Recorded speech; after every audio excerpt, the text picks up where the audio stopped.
Okay, it's Yeah. Can we get approval of the agenda? So moved. Support. Any discussion? All in favor? Aye. Any opposed? Public comment?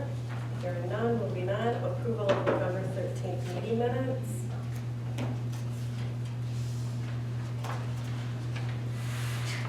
I do have a comment on the minutes.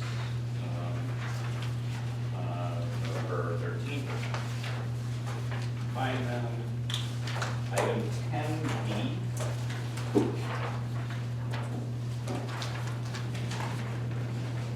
On page 3. Got it. The last sentence on that page, further discussion commenced regarding the need for master plan approval for the PDA TIP plan to be considered for approval. I think that's supposed to be master agreement, not city's master plan.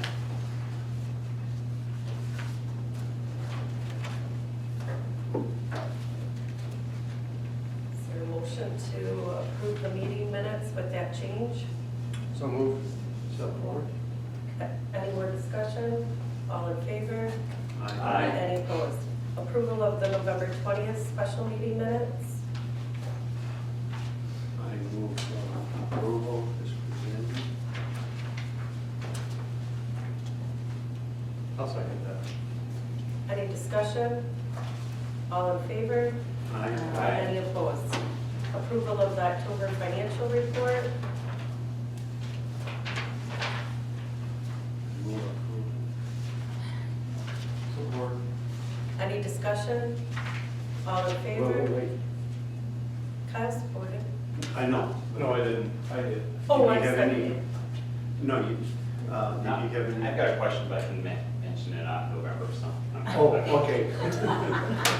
Mark it. Bonus opportunity. Mary didn't have any comments. All in favor? Aye. Any opposed? Approval of the November financial report. Barry? Well, let's I'll move approval. Support.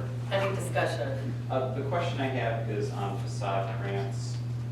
Haven't we paid out both Spicer and the Elks, so shouldn't that be zero? The Elks will be this week. Okay, okay, Yep. that was my question, thank you. Any more discussion? All in favor? Aye. Any opposed? So the committee reports, I thought that this was all going to be on the consent agenda, but board members are asking to pull out each committee report, so this will not be under consent agenda anymore. So Project Rising Tide, So going forward, these won't be under the agenda, or the consent agenda? if a board member asks them to be pulled out. Normally what normally what happens, they put out a consent agenda, and then if someone wants an individual item pulled from the consent agenda, they do it at the meeting. At the agenda, at the time that Would the you board. please Yeah. make sure that happens for the next meeting? Project Rising Tide, Dan Leonard he believes he has a company ready for us for January, but he'll keep us posted as he finalizes those details. Because of oh what? yeah, for the board training? Yep, Okay. I apologize. Board training for Project Rising Tide. So Lizette is finishing this week in Lansing, but Dan Leonard is going to be our communicator moving forward. And he's going to shoot us an email to let us, he sent me one this week to let me know that they had someone in place. I sent him our strategic plan and some other documents to help him with that planning process, but And who's that going to be? he didn't tell me the Oh, email. I see. Approximately today. When? You won't know We until, it don't- could be early February. Okay. It will be late January, early February. So we will know at the January board meeting. I hope so. I hope so. Okay. Yep. And then for branding, Ben is all set with our comments for what he sent us for the city of Manistee logos and branding. We can send that to whoever we would like to adjust for our logos. He's made the changes for the city, so our branding is all set to go once we're ready. I have the shape files, I have the fonts and sending those out to our own consultant to have it adapted to the DDA logos. Okay.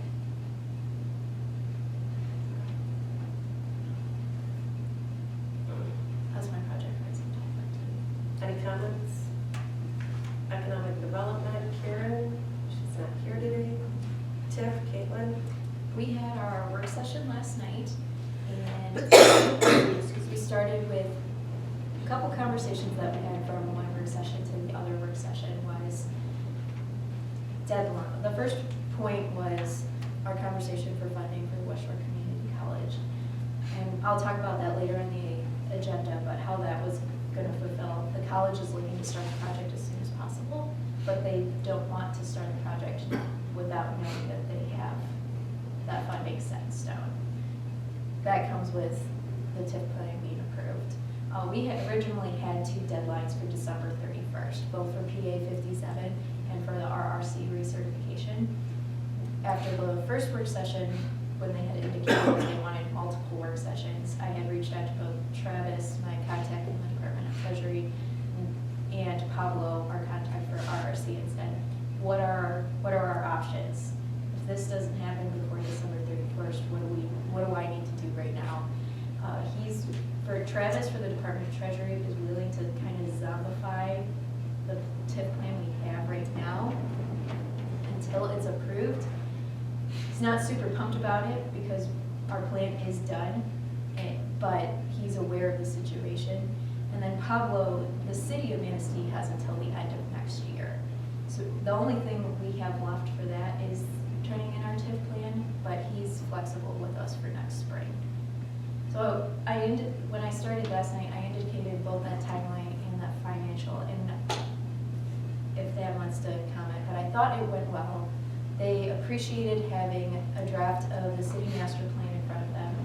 They're hoping to put it on their next agenda, both the TIF plan that we had turned into them and had adopted here, and the city master plan with whatever comments and suggestions we make at today's meeting. So does the city have to form a citizens council?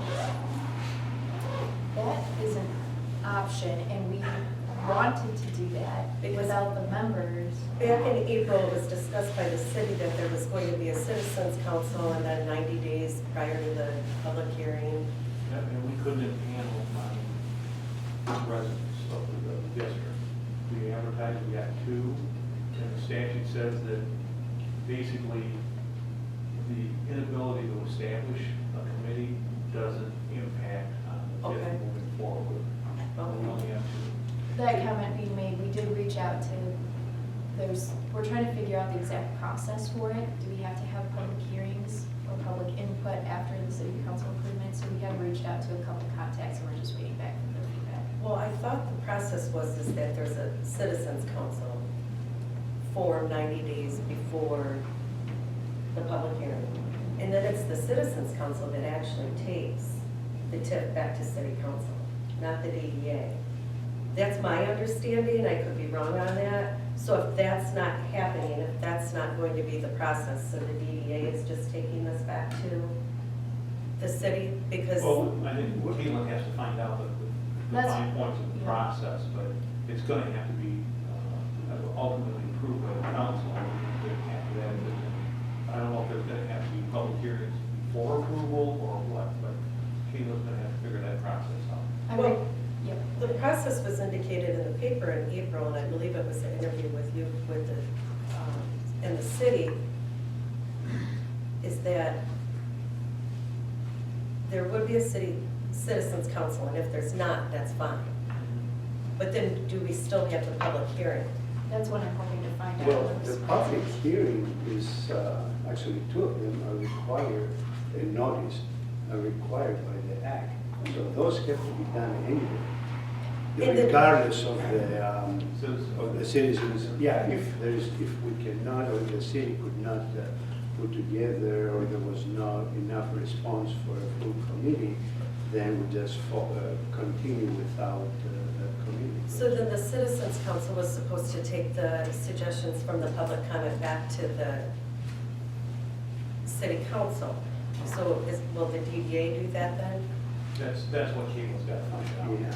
Yeah. That part I'm not sure. Part of, so that includes not only the process, but the timeline as well, because we're in our bonus stage, we end at December 31st, but we have one more interest payment, and we can't sunset when in debt. So that bonus period is what's keeping us, but in addition to figuring out what those process steps are, we want to know what that timeline is, because our last payment is due in March, and there's some miscommunication on, do we sunset in March when that payment happens, or at the end of the fiscal period, which would be the end of June. I'm thoroughly confused. I'm working on it, I'm communicating with my partners in Untitled Attorney, so they're aware of the situation, and I could suggest that you give us that information in writing whenever you have a complete documentation, and that I'll also ask that if we have scheduled work sessions with council, that you notify us in writing so that more people can attend those meetings. I didn't realize, so, like yesterday, that we had a work session. Yeah, I had the same comment. I mean, I was sitting around watching TV, and I didn't know about it, and until about 7:45, when I went and looked at the previous email, it said something about work session. So I think, yeah, we should get some different maybe communication, something that, so all of us know. But also I think that's a very good suggestion to figure out what the process is for finishing, approving the plan, and put it in the note to everybody, so information. And I'm ready to do that. Yeah. I had prepped a memo that I was originally going to send to city council with that timeline on it, but when I called them and found out that we had some more questions, I'm just going to insert the responses in the memo that I've drafted already, and I'm going to share it with everybody. So did council have any substantive questions or items for discussion last night? You said, talked about the West Shore allocation. The TIF plan, and Dad, please feel free to pitch in where you, my understanding is they're appreciative of the adjustments and the changes that we've made in the TIF plan. They wondered if we were gonna change the process of how payment was gonna be, but our understanding is those details don't have to, our TIF plan is ready to go. They had some support and appreciative comments for the city master plan, but they want to approve the TIF plan with the contract. So whatever comments or changes we make today will be critical in what we attach to the Involved packet. contract. The agreement, the services agreement. Yeah. Okay. Just want to correct that, the master agreement with the city, not the master plan. Thank you. Service Yes. It's a service agreement. We have it on the top that it's, yeah, we have that master word right there. It's correct. Any more comments, questions regarding the TIP? Caitlin, thank you for your work on this. Spark? So today we have our presentation with SBDC. They're coming in and they're talking to our 5 finalists about the 555. We've got positive responses and we have 4 finalists that are super excited. We have 1 finalist that's not 100% sure that they'll be able to make each one of the commitments, but we've been communicating with them about outside counseling appointments and other ways that we can share some of the presentation information with them already. So we may have a switching person, but at the moment, it sounds like they're also excited about it. Did you, I did send off all the, if you've had any communication on public service stuff that was. I have. Thank you. Any questions, comments regarding Spark? Okay, Manistee forward. We received a chart and timeline that included all, it wasn't verbatim of what the economic development agreed. The plan, the City of Manistee Economic Development Plan that we had adopted in October, Manistee Forward, each one of those entities also adopted that same plan. So they came out with these charts and timelines, and it's not word for word, but it is going to be a work in progress. They indicated the entities that are involved in it, and that's up for discussion at the next meeting. We are included in the City of Manistee Economic Development Plan under tasks. We are not included on the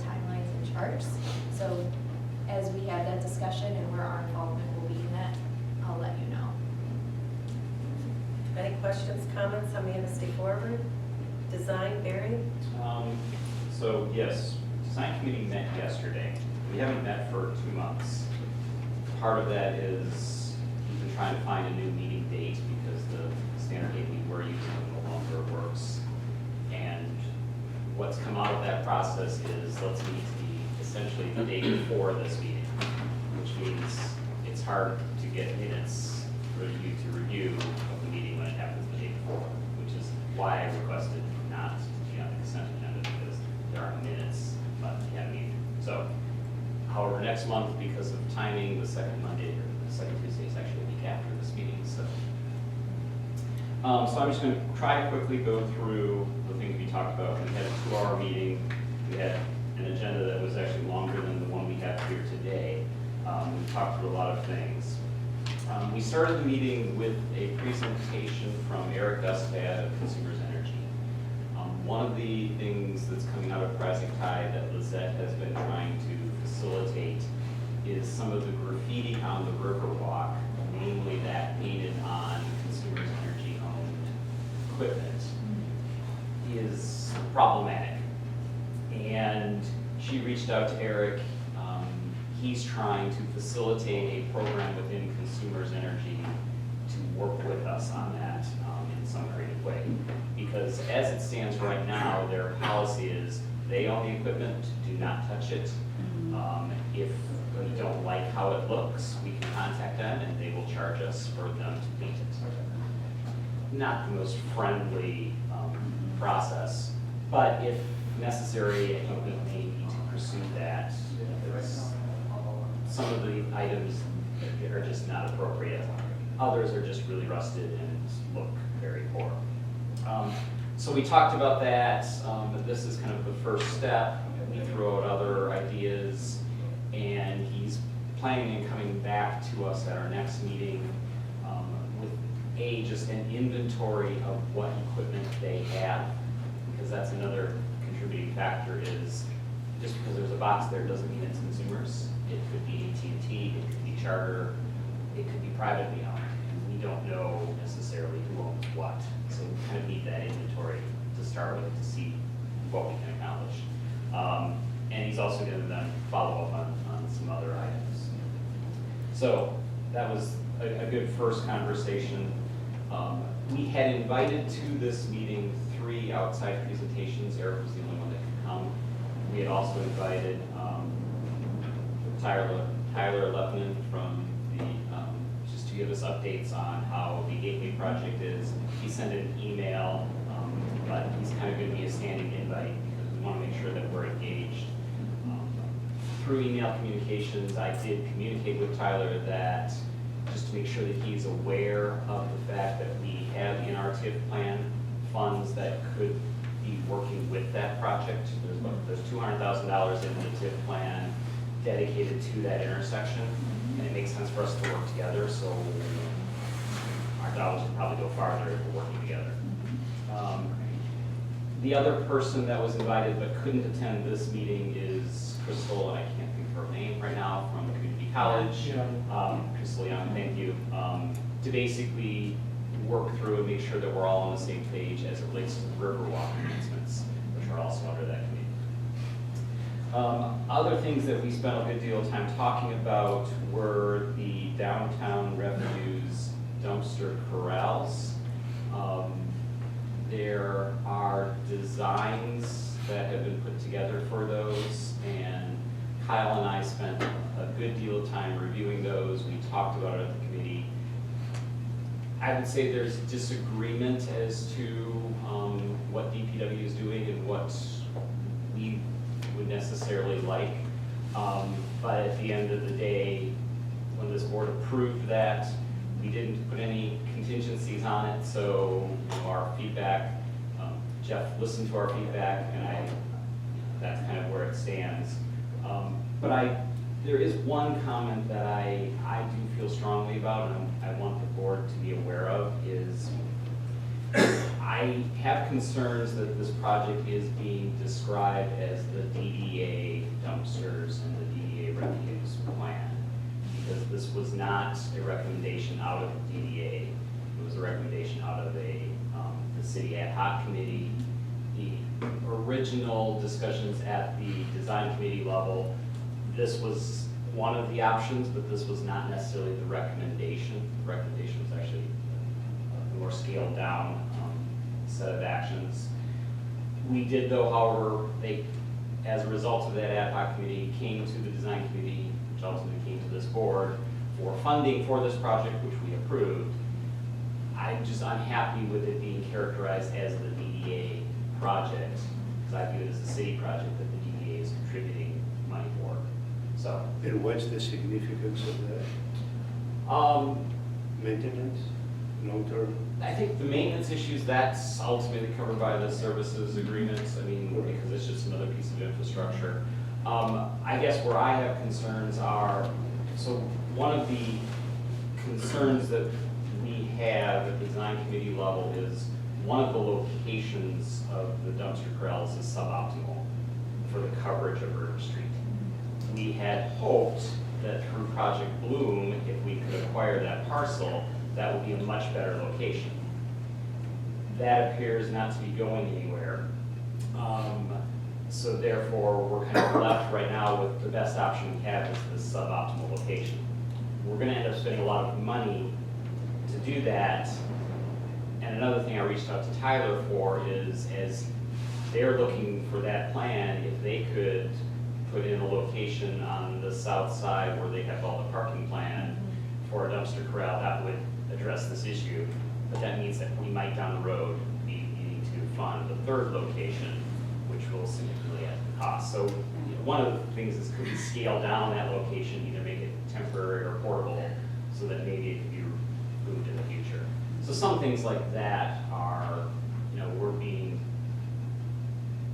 pushed to get something accomplished, and that's a notable goal. I don't want to be perceived as trying to block. And if you want to add anything, you can, but. I just have one comment about Project Bloom. I wouldn't be overly concerned about that, because that can probably be adequately addressed during the site plan and special use permit, because they're going to have enclosed dumpsters, and we can put the pressure on to get them the way we want. So I think that'll be addressed. I would, Yeah. I'm assuming you mean with the gateway. Right, whatever. Right. With that down there. Yes, that's why I reached Yeah. out to Tyler, just to make sure, again, trying to work together and make sure that while they're doing other things, they can maybe address some of our needs as well. Yeah, Project Bloom is the parcel where the art. Yeah. Okay, that's right. Remind me, our agreement for the corrals is for 2 or 3? Our agreement, Current. the board action was to contribute up to $80,000 for this project. But It not didn't- specifically. I don't think the motion I don't included think so. specific details, it was just a dollar amount up to. My concern is that I believe the DPW is spending money on this project already, and we don't even know at this time if city council will approve the ordinance, to change the ordinance, that trash cannot be on River Street. So, and when I was in front of city council, I don't know, 6 or 7 months ago regarding an update on the DDA, that was brought up. And there was hesitation by city council members. So we're. And I think we've been invoiced. Why are we being invoiced? Did that get corrected? No, we're being invoiced. Yes, Spicer Group was invoicing us for the drawings. And that was. Because it's perceived that it is our project. We do not have Did a we contract make with that Spicer, payment? we have Yes. an agreement with the city. So we've never made With the payment? DPW, so this should not be, this should be I would relevant. sign a check. No. So if it's not a DDA project and it's the city project, I mean, then I would get with Jeff and get that billing situation corrected. Haven't you asked him? We've had a couple conversations, but I have received a new invoice with everything totaled on it this week, so I can bring the invoice to the table. I refuse to make the second signature on that check. So it's never been. the concern when that invoice first came is we've not been involved in any of the project, but yet we're being asked to authorize payment on something we're not administering. which is one of the initial pushbacks. Thad, is that something that you can talk to Jeff about and get back with the design committee or the entire board? I can, if Caitlin isn't successful, she can ask me to get engaged. We have been so far. Yeah. Yeah, So she said she's met with them twice. If you can just send me an email with the detail. But it could be nothing more than a misunderstanding that the DDA's allocated $80,000 to the project, the drawings and all that is part of the project. So it just might be something as simple as that. I'm used to it. I believe that in the past, we've just gotten a bill at the end of the project. In other words, Okay. not every step of the way. And that could be, like I say, it could be a misunderstanding that what is the exact process. So if you can provide me some details on each other, yeah. Any more on design, Mary? Yes, I'm gonna try to skip a lot of this.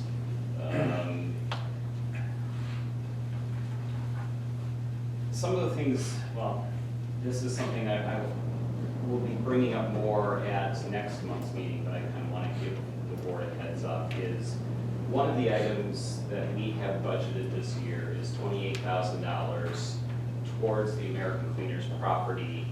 Ideally, or not ideally, reluctantly, it was going to be to demo that property if we didn't find another outcome. Obviously, we have another outcome, so that $28,000 essentially frees up. It's not really our responsibility as the design committee to basically say how that should be reallocated, if at all. We will come with ideas, but we're kind of looking for direction from the board as to where and how, or if, that money should be reallocated, since it is budgeted this year, but now there is no need to spend it in the way that we had originally intended. Why you say there is no need? Because we view that as being part of now Little River's responsibility as part of our transition of that property. But we are not far enough into the process. So Yeah, I don't think I would we don't know- reallocate. We don't know whether. We can that's- have that, but I'm not sure there will be complete clarity as to the finality of that before the end of this fiscal year. In which case, we would then end the year and those funds would be Right. spent. So I think we would like to have some input as to how or if, and again, there's an if there, on that. And since we're talking about the strategic plan later, I won't go into more details on that. I would just suggest that we not do anything on this, as you said, until they can extract on sale or get them or whatever. And then we'll bring that $28,000. I guess, Barry, if you wanted to, I agree with that, but if you wanted to propose, if the design committee wants to propose something over the next 6 months, I think you can bring it to the board and then it'll get voted on. Okay. I guess that's a good summary. Yeah. Minutes will be included next month's of this meeting, so you'll be able to see more details. Any questions, comments for design? Approval of the consent agenda, the business development? I don't have anything in the packet because our meeting is after this meeting from a timing perspective, but I do want to note that we budgeted $8,000 for Spark, and today in cash, we've only gotten $5,000. We do not have any other sponsors, so we will be using some of those. In other words, last year, the DDA did not pay for any of those expenses, and I just want to let you know that there could be up to another $2,500 in expenses that come in, just as a note. But it's still within the budgeted amount. Yes, So you're saying 2,500 of the 8,000? Yeah. Gotcha, okay. thank you. That's all. I don't Okay, think move that we- approval of the consent agenda. I don't think we really need to, there wasn't any business. No. Or any minutes. We do. I don't think there's not any minutes, so I don't think we need approval of that. For the consent agenda? Are there any other items? Because we have it on the agenda Okay. as an approval, an action item. Okay. Just cased out. Yeah. Is there a Okay. second? Support. Any discussion? All in favor? Aye. Any opposed? Director's report? I threw on a couple of important dates, just as a reminder and have it right in front of us, that our strategic meeting day is on January 8th. It will be up here in this room. And then our leadership program, our day of serving, we've officially decided it's gonna be on June 6th. So we'll be posting applications for both projects and volunteers. We're hoping by the end of this month. So I'll shoot all that information to you as we have it finalized on our end. That's the chamber leadership program. Yep. Right, like, what is? Yes. Oh, okay. That's I didn't know what that was. Which I me either. Yeah. with support of my board, I'm a member of. And then I wanted to just throw out quickly that we have now established a new 2020 downtown dollars account, and that we do have 2020 downtown dollars out. And then I wanted to do a Project Bloom update. Tamara's been absolutely wonderful in helping me with this communication process. We've been making phone calls, we've been sending letters. We did send a tracked letter and got a signature card back, and we did receive a letter that said at this time, they are not looking at selling their property. So at the design committee level, we're looking at what our next steps are and what our interests are in being involved in that property. They did formally respond? Yes, Fine. yes. And make sure that's from the session.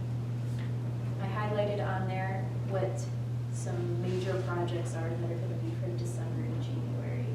So if you have any comments or questions on any of those, please feel free to email me, call me, or ask. But I just wanted to throw that out there, that those are our major priorities in the next 2 months. So the reporting then is going to be, Yes, yeah. Any questions, comments for Caitlin? Okay, just one, Caitlin, how are we doing with the DDA's website in terms of getting that to where it needs to be, you know? The only thing I don't have on there is our contracts. Okay. We only have one contract, and that's the county. And actually, their old business having contracts with all of our services is actually really important. So that's why Okay. it's important for this December meeting for the attorney one too. But other than that, Travis from the department he's appreciative. Our website could use some professional help on a marketing and promotional level. Gotcha. But in the sense of being reporting and transparent, the contracts The that we have content. to put up there. So are those just uploaded for PDF format or? Or links to other websites, I see. which is not a super fan of, but that's what we have at the moment. Gotcha. And that's just, if someone goes to the website and they have the ability to find it, that's what they're looking for. Do we work with a web developer? We do not. That website was originally designed by a third party, and basically turned over to us to manage that forward. And maybe we should look at some dollars for that in our next budgeting process. No, Agreed. no, Yep. we might want to make note of that. Thanks, That Caitlin. won't be an issue. Okay, any questions, comments for Caitlin? Okay, moving forward, action for RFP for a DDA attorney. This was discussed 2-3 months ago, and we said that we would bring it back in December. I personally feel that we need a DDA attorney for this board so we can accomplish things faster than what we are. For example, the TIF. This TIF has been talked about since Tyler has been here. It was given to the city when Tyler was here, and that was a year and a half ago. If we had an attorney here that could help us and guide us through that process, it would be much easier. 2 months ago, we voted on something to redo our TIF, and we found out that we can't even do that. So it would have been very helpful if an attorney was here, or if after that meeting, Caitlin could have called that attorney immediately and asked if we could even do that. And then we wasted 2 months' time. And people's time and effort. We're also moving forward with American Cleaners, those will be legal agreements and legal contracts with the sale of that or whatever we decide to do with that. It'd be very helpful to have an attorney to review legal documents like that. I thought in the previous meetings when we tabled that, we asked Caitlin to, after discussing this with George, to identify which types of services can continue with the city's attorney and what, and if there are services that there is either conflict or George or whoever doesn't want to deal with, then another attorney would deal with that. But I don't know how clear direction we gave it at the time. I thought that's what we had discussed. I would feel more comfortable with that because, George is pretty upfront about if there's a conflict of interest, he'll tell you. I don't mind going out for RFP, but it would have to be, in my mind, very specific in those situations that the city attorney has declared a conflict of interest, then we would have someone else we can deal with. Well, I think the example of the need for third-party attorney would be, we're doing the agreement with services agreement. I would have liked to have, and in his note, I believe when we received it, Ed said that the city attorney had reviewed the last version and he was okay with that. Well, I think this is an example where I would have liked to see, since this is an agreement with the city, we have another party look at it. But I think we need to have a list together of the types of legal services where either we and or George feel that would benefit by having a third party attorney. Could that be defined in the RFP?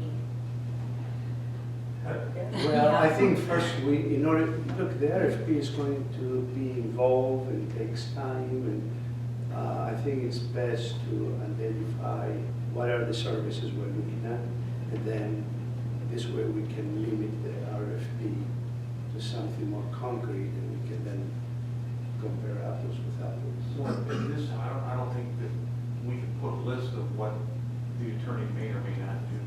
And, if we just have it out there to have someone available in case the city attorney says, I view this as a conflict, we have somebody to go to. We can take that approach. It Yeah. would be helpful if someone came to our meetings, and from my understanding, Caitlin did reach out to George, and he will not attend the meetings. So if we had an attorney that attended our meetings 2 months ago, we would not, that attorney would have told us what we voted on to change in our TIF. That would have been resolved in 5 minutes and not 2 months later. Because what we voted on and what we made the motion on, we cannot do. That may or may not be true on some items. Sometimes it takes some research into areas that someone just doesn't necessarily know off the top of their head. And some of my thoughts are, I think we're missing part of, there are multiple issues that I think are driving this discussion, and I don't think they're all being clearly communicated. One is this conflict of interests, and I think that's clearly communicated. But I think the other one that's less so is that I have heard that there is frustration with the service level we're getting from the city attorney.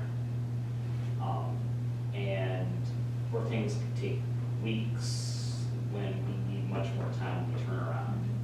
And I think that's another aspect of this that's kind of causing us, or some of us, to feel frustrated that, yes, we have technically an attorney who should be able to do most of what Rachel was listing out as, our needs, but we're feeling that we're not getting timely responses and things are taking months. Maybe we need, to look elsewhere, or we need a different agreement an understanding with the city's attorney as to where our priority fits in to that firm's overall commitments. And if you think about it, we are paying for those services. So we're using services that, as you said, may not be as timely as what we would like. And it is, we do have costs associated with it. It's not a free service. I mean, you can look right at the past. We've got bills right now that we just paid. Could it For be instance. that the reason for some of that frustration, the delays and so, or lack of full responsiveness is because the attorney feels that this is something that has to be provided under the retainer, the city's retainer, or the address. So this is not a review. For it. On the agenda, this is not a review of our city attorney's performance. No, The action item is for an RFP for a DDA attorney. So that's the action item. We don't have a contract with any attorney. So the action item is only for, to start an RFP, to send out to get solicitations for attorney services. This is not a discussion about services. Can I ask a question that may be dumb, but do we need an RFP to hire for services? Yes. Okay. So that is the only action. So you would be for a motion? So If somebody wants to make the motion for an why don't we have the RFP. motion so we can properly discuss? The motion is that we start an RFP for a DDA Who attorney. made that That's the Who motion. made the motion? Or that is what's on the agenda. I'll make that motion. I'll support Any more discussion? it, yes. Of course. I still feel that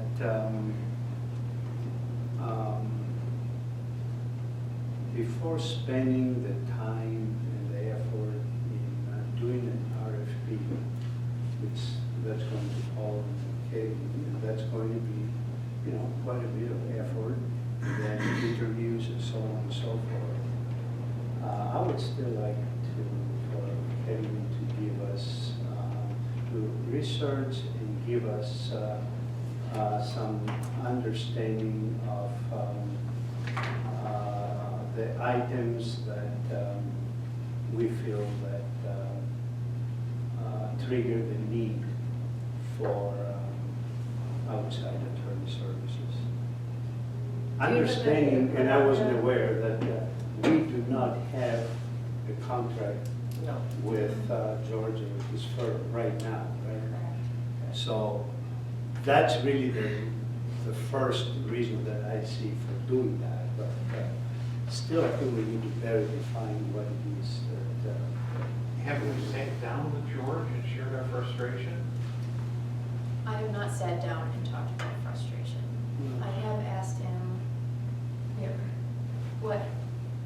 what are our guidelines, and he has been very helpful, and he's willing, and I'm like, this isn't a review.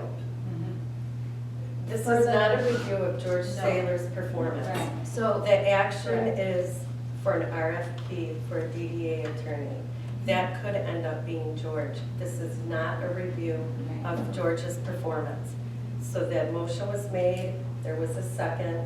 Is there any more discussion on the motion that was made? Well, I guess I'm now somewhat confused because of all the dialogue that we've had up to this point now. But it sounds, and I'm trying to fit in what T's saying into this, but it sounds, and I'll go back to Caitlin's report as it relates to website.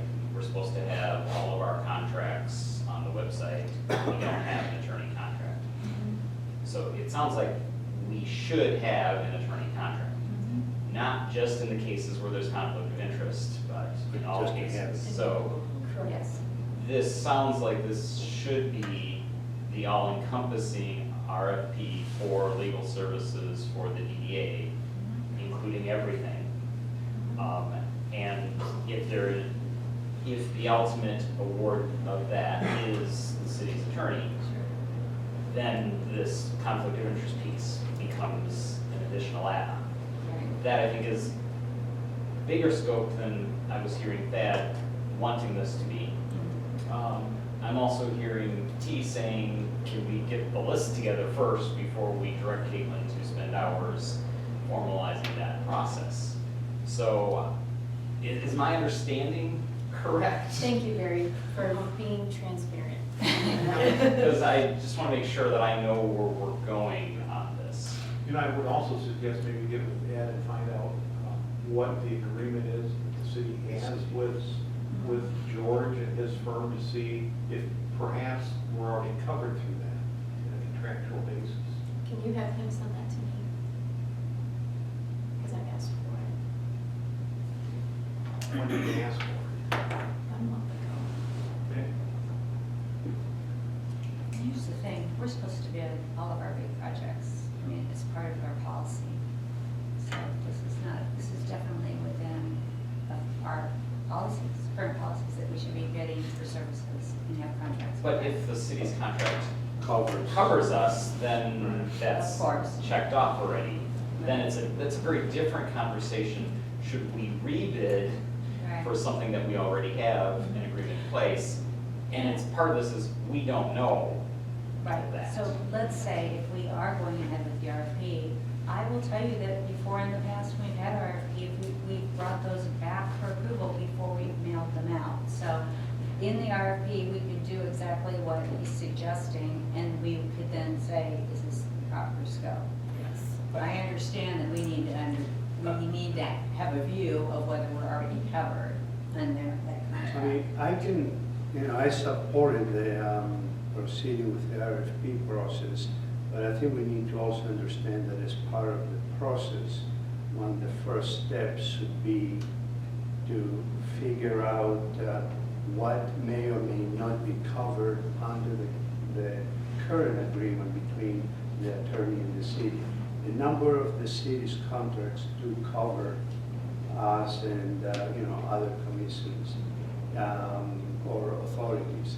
So I think that should then be part, before start spending time writing RFP, getting from Ed, whatever, I think that should be part of the process. So there, I would assume that that would be part of the process. Mhm. And Caitlin has already reached out to Ed to find that out and did not get a response.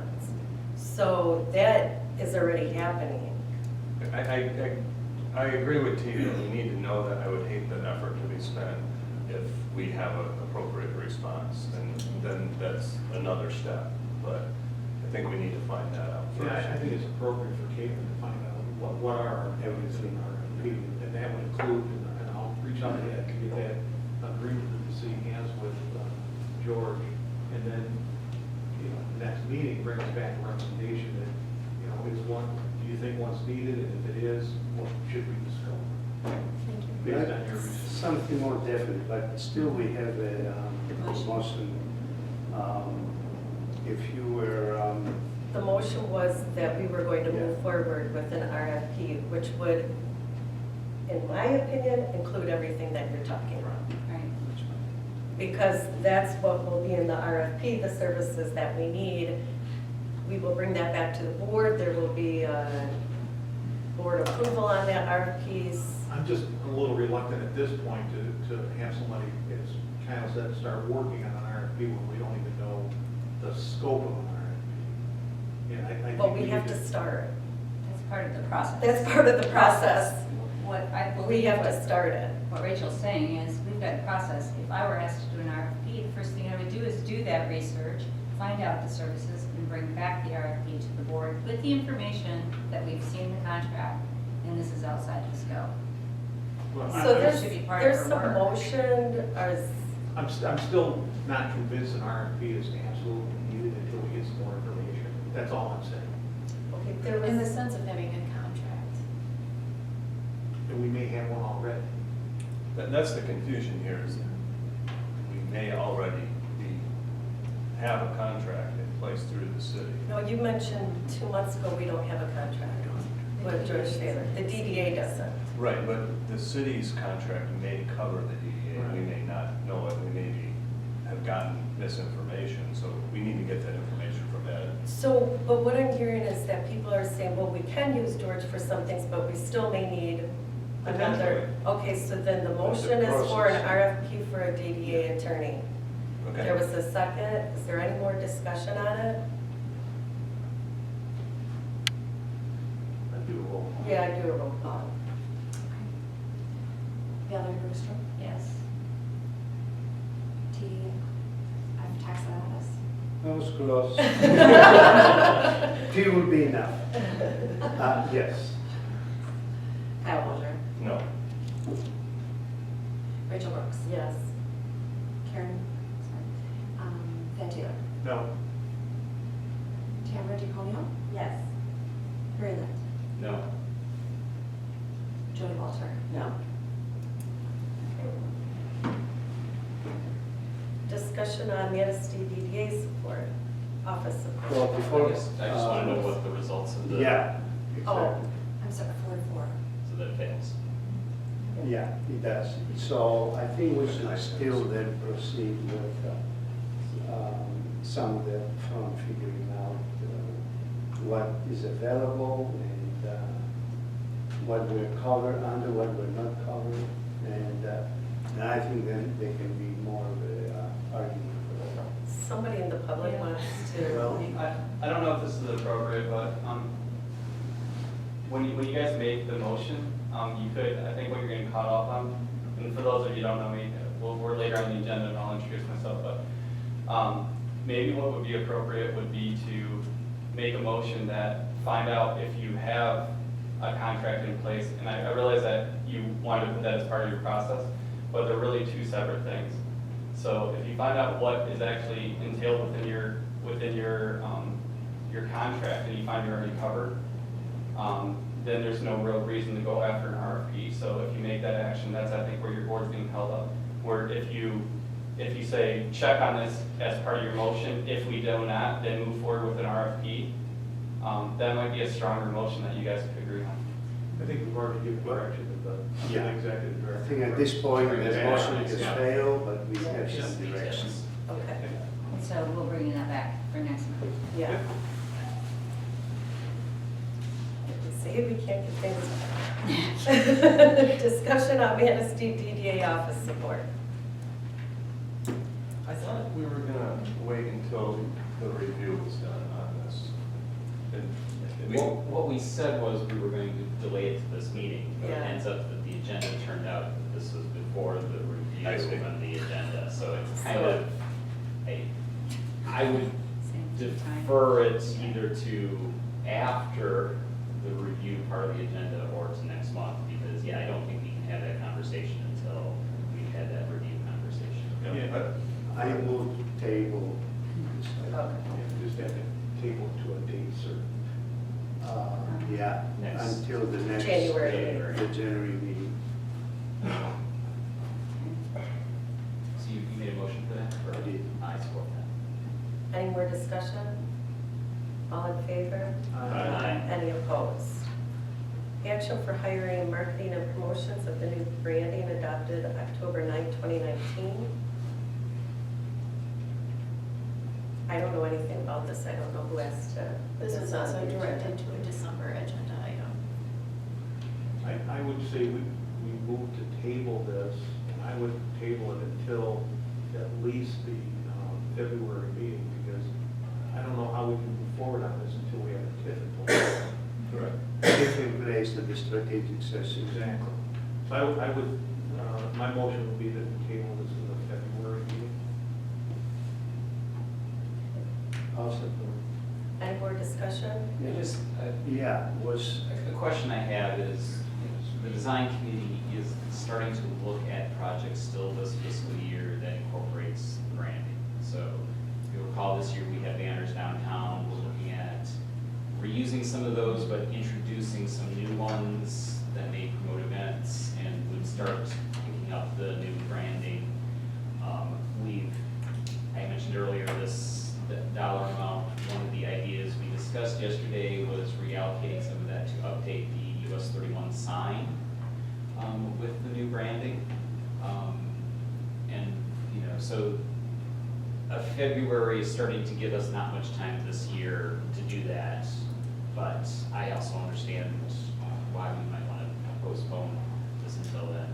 But I guess I would be looking that if in February we could make a decision as opposed to starting an RFP process in February that will take March, April to complete, because then we will have lost the ability to do impactful things for this coming summer season. I look at those as two separate things, because when I read this, that we're looking to hire someone or some firm, and any initiatives that come out of the design committee, do we have a budget or we can do through the design committee initiative, I think that's totally separate. So what triggered? My recollection is it was a design committee Design discussion committee. that we were Okay. starting to look at how we would incorporate the brand into future physical assets. And, you know, while we have tools coming out of Rising Tide, you know, how you apply those and do that work, that's going to require additional resources. If you think that as long as it fits within a design committee budget to do it on a project-by-project basis and not to have someone engaged overall for the DDA, you know, to potentially update websites, to potentially update logos and other things, you know, we can do it piece by piece. And that may be sufficient for the things I'm concerned about this year, and we can, you know, look at maybe some of those other things as part of a longer term. I'm just pointing out, I think there's some things that Yeah, the DDA understand. design committee, could come through with an initiative outside of Just a point of clarification, when I hear marketing promotions, I hear events. Is that different from branding? And is that included in this discussion? Marketing is marketing the DDA, This which, is for branding. If I Okay, read so it. it's- yeah, so- okay, so- which includes Yeah. a logo. But it doesn't include things like the Sleigh Bell Festival and events that we put on Pops and Props? Is that not? Because typically in the past, that's what has fallen under the quote-unquote marketing and promotions committee. Correct. So, We don't, correct me if I'm wrong, we don't now have a marketing No. promotions committee. okay, all right, so this has nothing to do with events in general? Okay. Not how I'm seeing it. Okay, Only to the extent that branding might be involved in Right. the Okay. activities All right. that it do. So there is a motion and support to table this until the February board meeting, correct? No, that was the previous one. No, I made a motion. Oh, you did on this one? On this Yeah, one. table. Sorry, this February. Okay, okay, And that's who right. supported that? And who Yeah. supported it? Title. no, I did not. You did, I'm sorry. I don't think I did. Jesus. I support it? Thank you. Okay. That makes somebody else I don't think want so. I will support. I didn't hear you. I don't think so. Any more discussion? Where's the tape when we need it? All in favor? Aye. Any opposed? Very much. Discussion, Manistee County Planning Department requesting DDA from house planning for direction and implementation. Thank you for having us today. My name's Kyle Story. This is Mike Sokolow. We both work at the Manistee County Planning Department. I'm the city of Manistee zoning administrator. And For those of you who don't know me, I know you probably know Kyle, but I'm the Yakima Township zoning administrator. I also work as a GIS tech and county planner. so we're here before you. Our agenda is to discuss the housing plan, as well as talk about first floor dwellings and long and short-term rentals with recommendations coming at the end. So back in the fall of this year, a housing action plan for the city of Manistee came to fruition with the following being outlined. The private consultant identified a number of zoning changes that, if adopted, could create opportunities for incremental housing units like accessory dwelling units, duplexes, fourplexes, and more.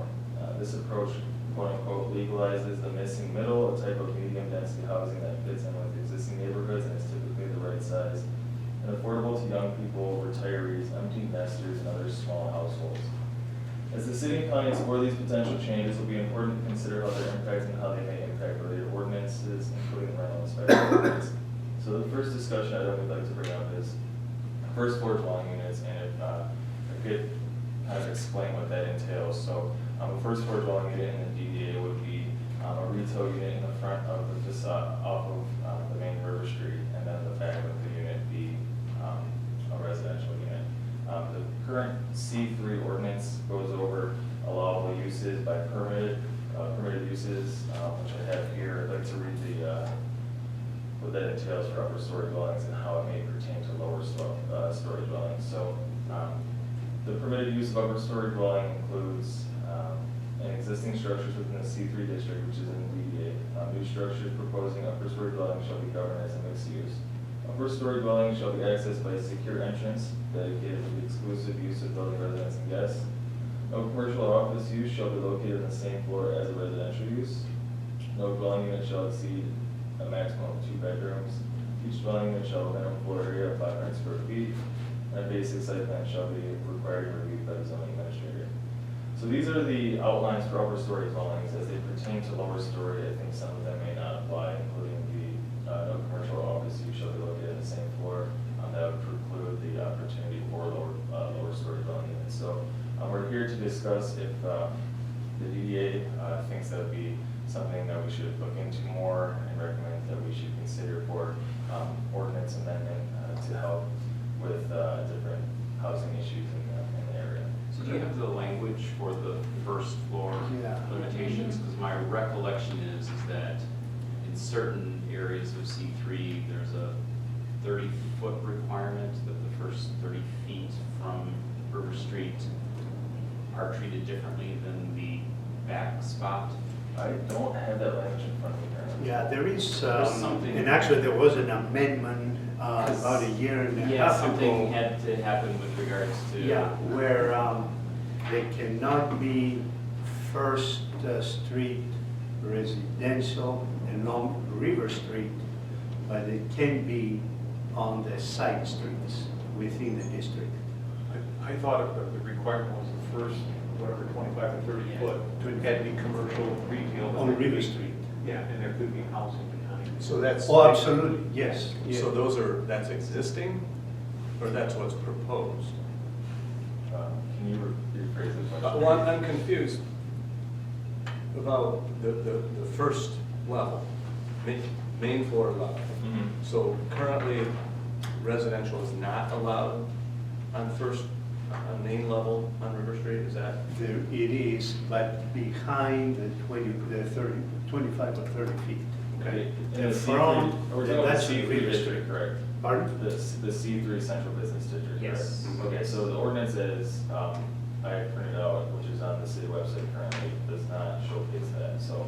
It's in there somewhere, but it's in a special place. Because I know we had that discussion when Tom was proposing his project to live. So, Your Honor, it should be under a permitted use then, in the purpose and intent section of the C3 Business District.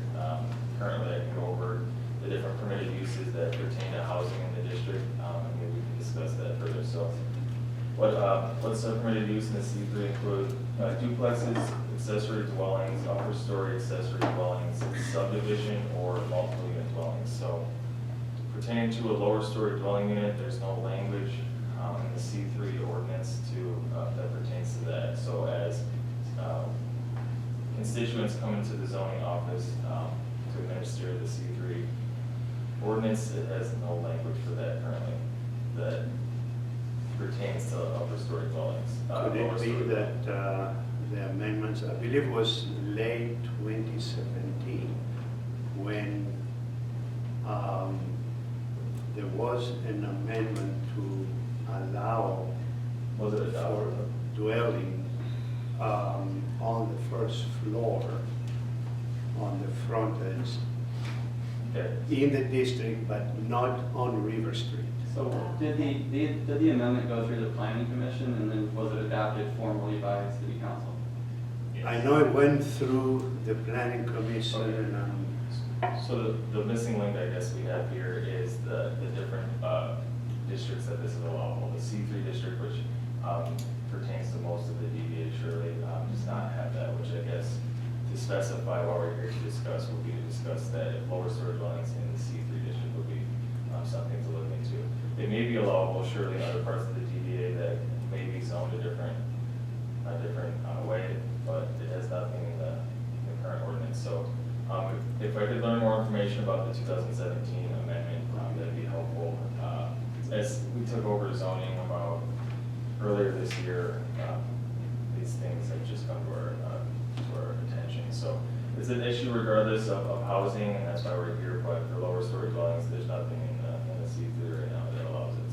So are you asking for comments or support or just? More so a recommendation moving forward as we delve into the housing issues a little bit more, kind of develop an inventory of what exists in the city, what can be potentially rehabbed, and different ways to do that through consultant recommendations as well as staff time and such. So it's more so of a recommendation if exploring lower story dwellings in the C3 specific central business district would be something the DDA would welcome for potential redevelopment.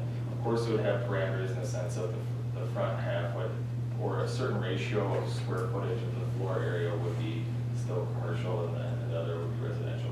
It's just more so a recommendation to look into it further. So I guess my thoughts would be is, based on what you read, which was the upper story, I don't see that there's a need for that restriction that you can't have mixed residential and other on floor. So just to clarify a little bit more on this, it's come to the planning commission and to kind of foster good relations within the city. We thought it would be best it's your guys' district to reach out to you to get a recommendation on what you would like to see. So that's kind of why we're also here today, is to try to not only to let you know that this discussion is happening at the planning commission level, but to also get your recommendation with moving forward, which we feel is more appropriate than us just forcing something upon you without having the proper discussions as we feel. So that's really the reason we're requesting this recommendation today. Why today? Because this is the first, at least that I'm aware of, that you're asking for a recommendation. Are you on a strict timeline or? As outlined in the housing plan, it's not necessarily a strict timeline, though. Developing and considering adoption of zoning changes to diversify housing development by working with the county consultant to draft zoning recommendations. The timeline was 2019, 2020.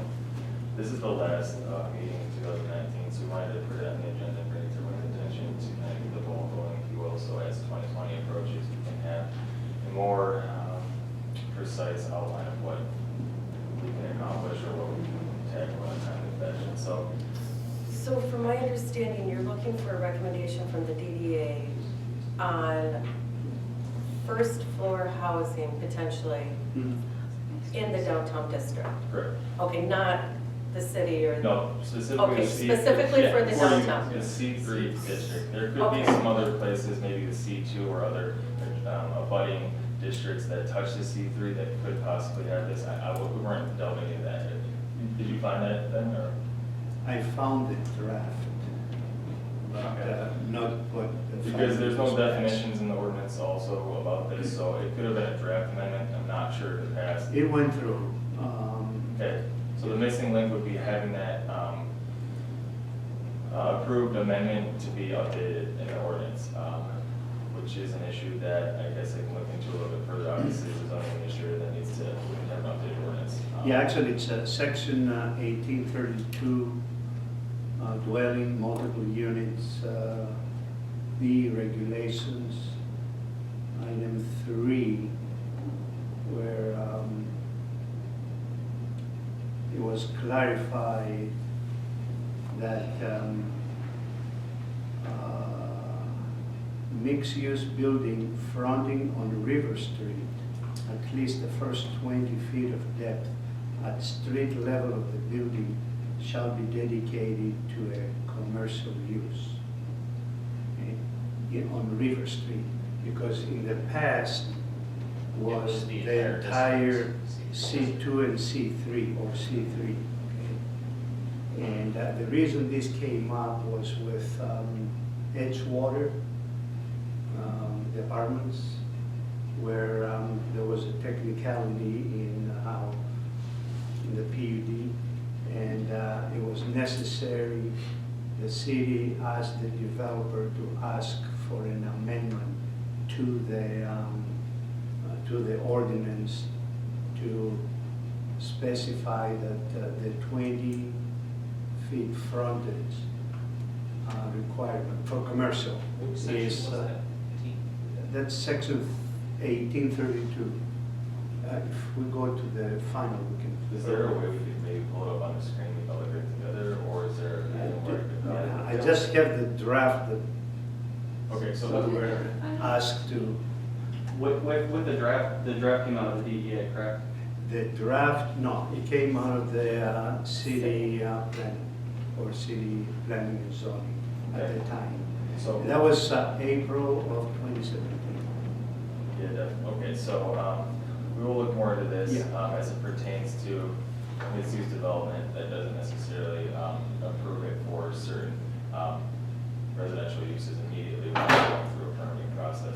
That being said, we're here to just have a recommendation or non-recommendation to pursue lower story dwellings in the C3 district, regardless of what happened in 2017. We took over this, like I said, early in December 2019, and it's been kind of piecing things together as old documents were all over, if you will, and trying to correlate all the different past projects into one area.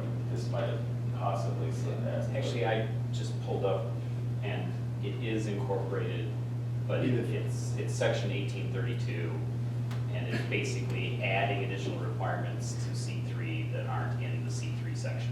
Okay, so So it's I'll look just- more into that. And it is specifically that the language that he read is what was adopted in the note. Is that on the city website? Yes.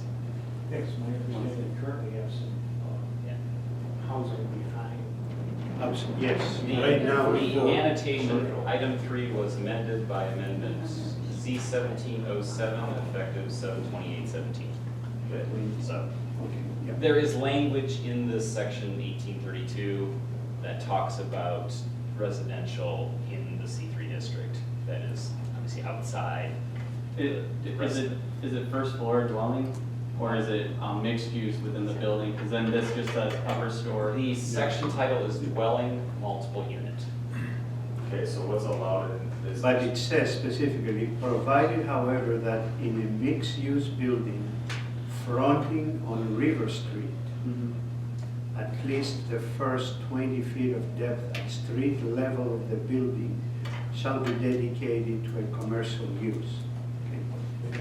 So what really that says is that currently on River Street, we can only have commercial frontage, at least 20 feet.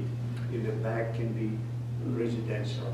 But elsewhere in the district, they can be residential on the frontage.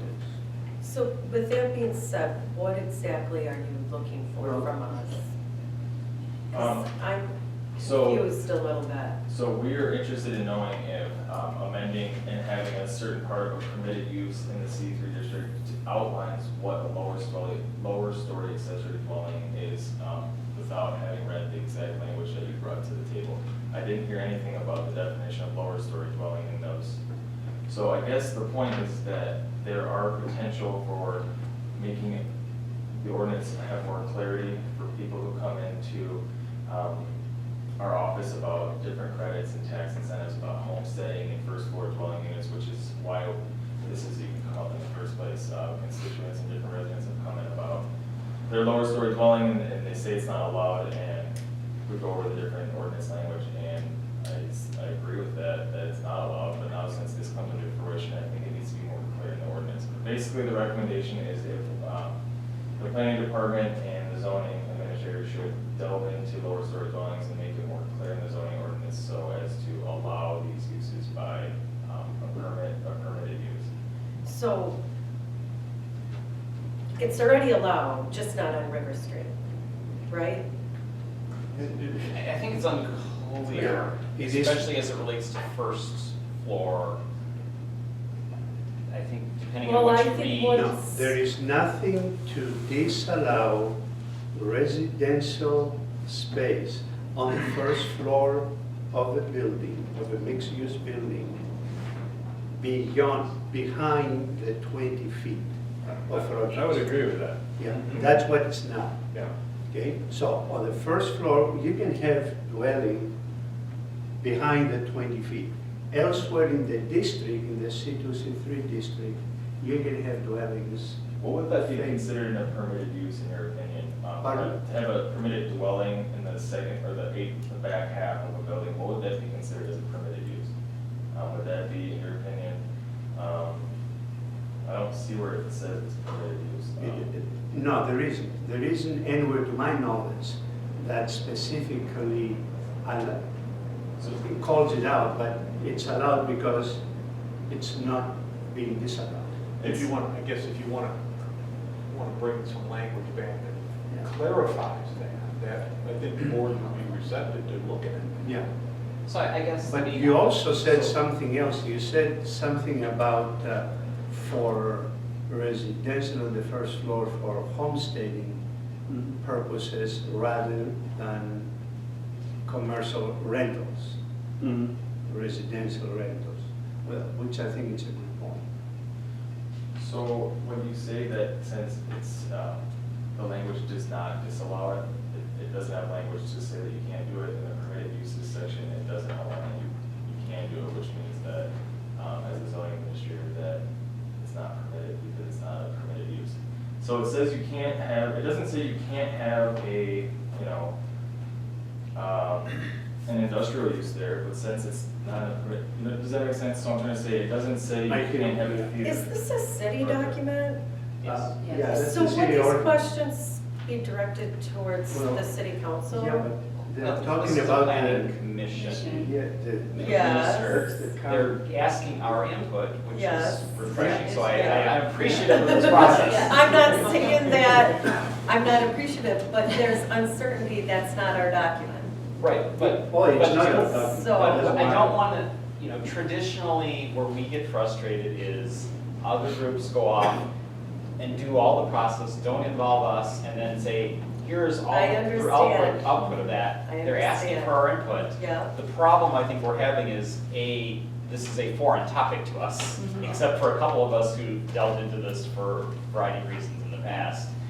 And therefore, it's hard for us to have an opinion. I think if we take it up to a higher level and not worry about language, but just kind of our goals. Right. I think our goals are I'll say from my perspective, to protect the character of our core commercial district, which is River Street, such that at street level, commercial is the use.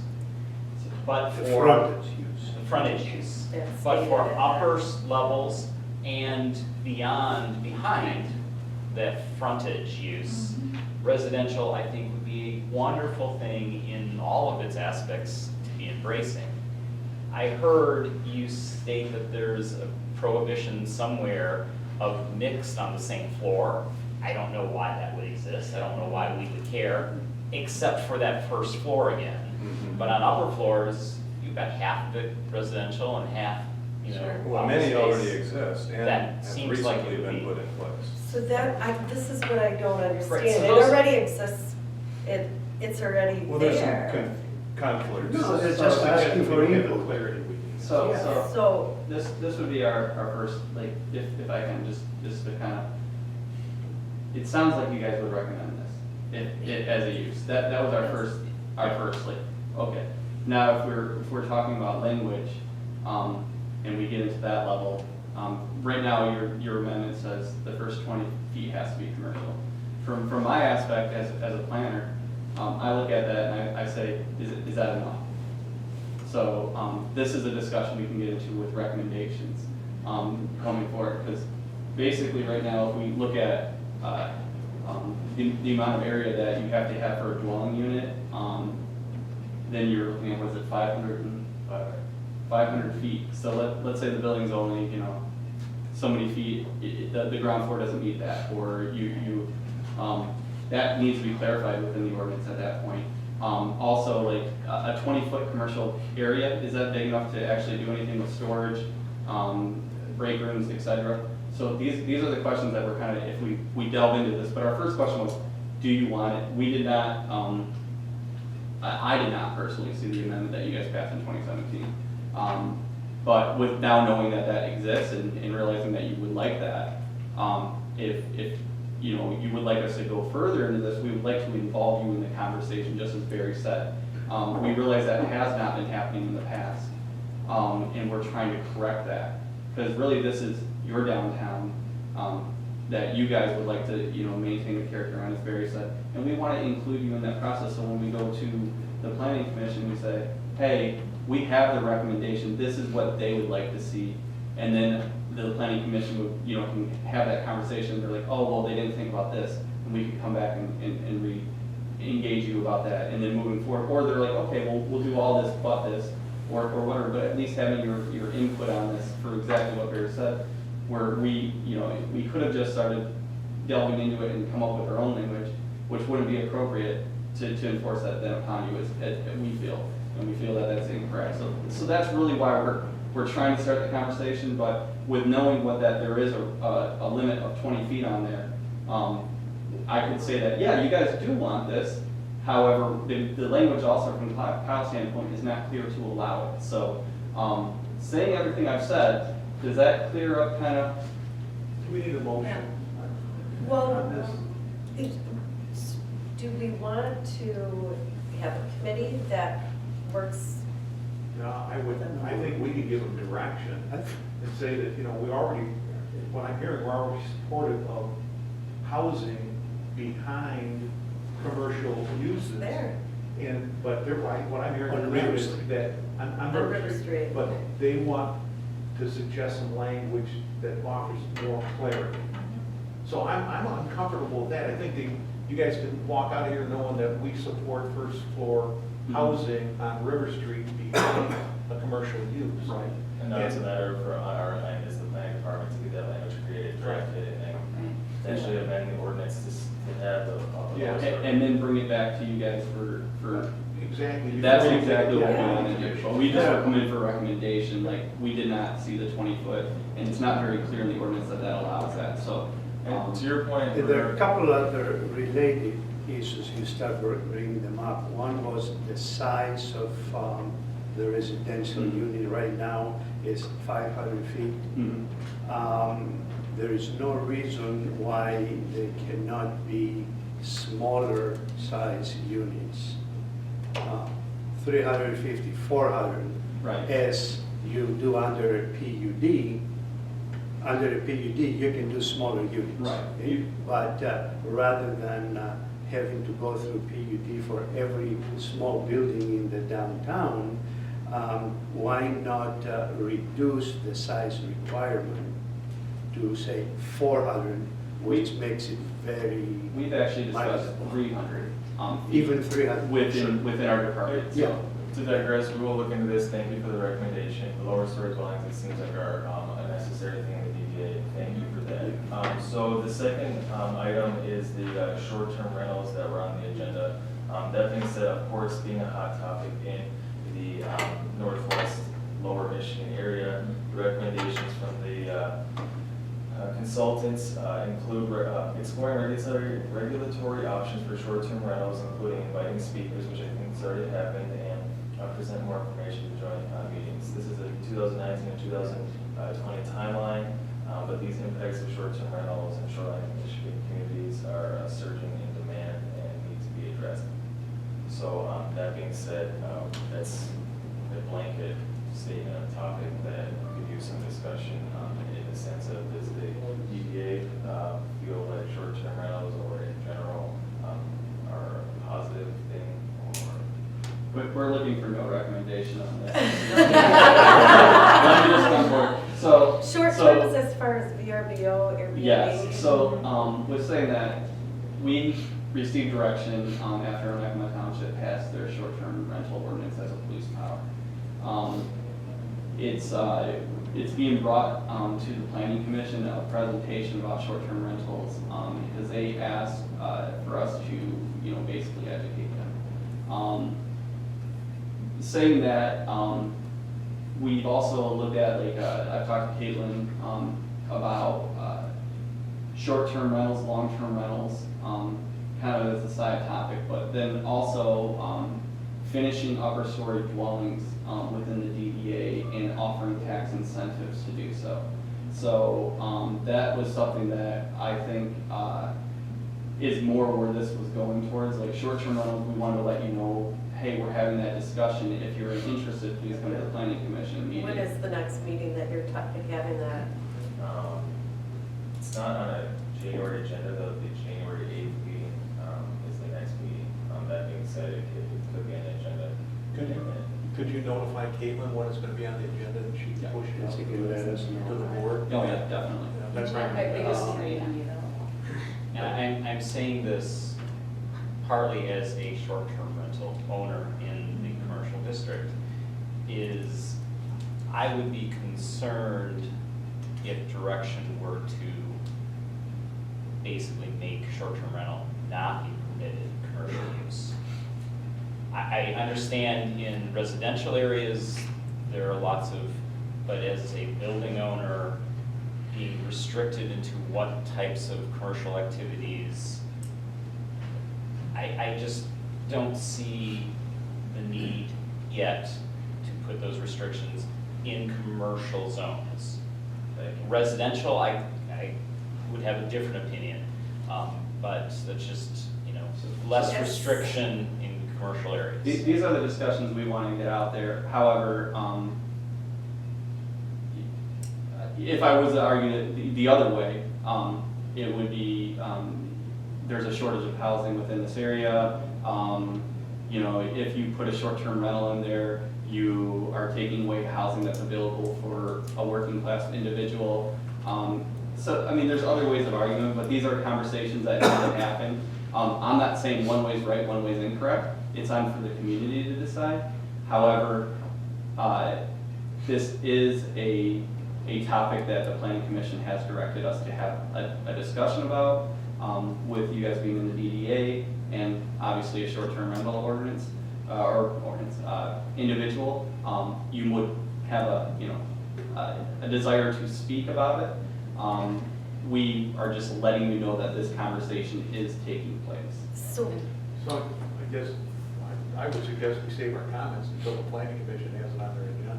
Exactly. and what is that? January 8th, it'll be on the agenda. Would you want written comments from us and any of us in the So- form of email or info? So right now, as far as, there really is no, while it's on the agenda, it will just be a presentation as to allow them to start the discussion. As we go out and pursue an ordinance, if that is their desire. Some communities have said, hey, this is a commercial use. If you're in residential, technically, or you don't have ordinance language that allows for, renting of or mixed use, then it's not allowable within your community because, it's a commercial use in a residential district. So these are the kind of conversations that need to happen because technically, according to the ordinance with you Airbnb, you're doing a commercial use in a residential district, which is illegal. So, To get to your point, correspondence is always welcome in the planning department for any agenda-related item. It won't be, it's not necessary, it's not like a public hearing or anything, though correspondence is always read at planning commission meetings. It will be at the January 8th meeting, and everyone would like the same correspondence. That being said, short-term rentals are an issue, and it needs to be addressed according to the timeline from the consultants in 2019, 2020, which is why we're bringing it up to your attention, and it'll be more of a pressing issue moving forward. starting- Just Who make sure I says understand. it's You're an not- issue? When you say that it's an issue, who says that it's an issue? The third-party The- consultant who did the housing action plan, exact language is one issue that hasn't been discussed in depth in Manistee, but is likely to have impact in the future is short-term rentals like Airbnb or VRBO. Other shoreline communities in Michigan are experiencing a surging demand for short-term rentals that is impacting the availability and cost of year-round housing. While they provide an important community benefit, particularly in cities like Manistee, that may wish to grow their tourism branding, it's important to be proactive in addressing this issue in order to avoid the pitfalls experienced in other communities. For instance, already limited year-round rentals being converted to short-term rentals or new condos, or starter homes for that matter, being purchased by speculators for use as short-term rentals are an issue. Regional and state partners can provide free or low-cost training on regulatory options for short-term rental issues. That's, Yeah, just for clarification, you're not looking for any recommendations at this time, it's only informational, and then you'll push it or get the appropriate meeting dates to Caitlin that she can push out to us. exactly. Thank you for your time. So, Caitlin has a document that you put together. I know she tried to send, what did you try to send him yesterday? He's reading off of the housing plan that we adopted in October. Okay. He's been in several packages. Yeah. If I could, the last item that you were talking about was something, upper unit. Yeah, finishing upper units, so Right, this so- is kind of where. Oh, I'm you're talking going. about tax. And I wanna, Yes. so Karen's not here, but as it relates to the economic development strategy, one of the action items in the economic development strategy was for the DDA to pursue incentivizing upper story units. In the first draft of our agreement with using the chamber for services for economic development, we had that as one of the items in that draft. The chamber came back in their comments saying that's not a task they want to entertain. Right. So we were thinking that that would be something that we would contract out to basically pay someone to help us with. The chambers declined that, but I think we still see that as a need. And, you know, I'm just throwing out there that I think we would entertain working with somebody to help fund something like that. So, Well- and I, you know, Val, you're the other person that Yes, that's I mean, here, that's and I just wanna definitely saying, absolutely. say, Yeah. so I just, since you're working in this area, more from obviously planning and, you know, that housing document, it also is an economic development piece that comes into play, and we just need to figure out how we can all work together to facilitate some of these things. Furthermore, what Barry's saying, the DDA has been talking about tax abatements in the form of commercial rehab or OPRA for a number of years for the rehab of the upstairs or the back portions of the building. So So just, we'll be very open to those. so this is, I mean, it's great to hear also, but also, it's appropriate for the DDA, if, obviously you want to bring in experts to talk to you about this, but also, it's something that you guys have the ability to set that tax,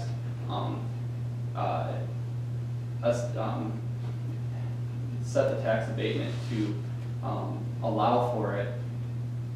If I get too far into this, I don't want to. But it's okay to try something, is what I guess I'm saying. If it doesn't work, readjust. You don't necessarily have to pay somebody to come in and give expert guidelines. You can try it, and if it isn't working out, readjust it. Right, but the challenge is that we don't really have staff time now to even do the trying. So we're looking at how to build out resources, and this ties into a lot of our discussions that are all over our agenda. I just wanted you to be aware, as you're working with other Right. groups, that, you know, if there are ways that you hear, you make sure that we're all put together, because, you know, we want to do something, and we're struggling with how best to do that. Right. I think we beat this up sufficiently. I have one more question, because I'm a small business owner, and that would be detrimental if we did not have Airbnbs and VRBOs. When is your timeline to make a decision on that? No time. So it's just going to go up for discussion in January? Yeah, and then we'll look for direction from there from the planning commission. Thanks again for your time. Yeah, thank you. Are you going to be here a little while longer to stay, or are you getting afraid to leave? I have some questions on the financing and all of this. I That- can give you our card, but we were gonna. Yeah, I that- think Lizette, made an introduction on camera, so. I can wait till public comment. I have something else that I could comment on.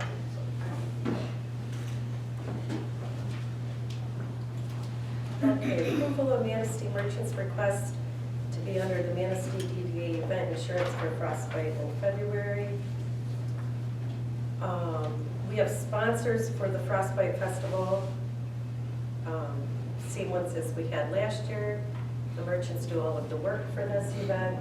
However, we do need to fall under the DDA insurance. So all that's being asked is that the board approve that the merchants can have the Frostbite Festival and it falls under the DDA. So Sure. we did this last year, right? Yes, So this we is did. just the same thing.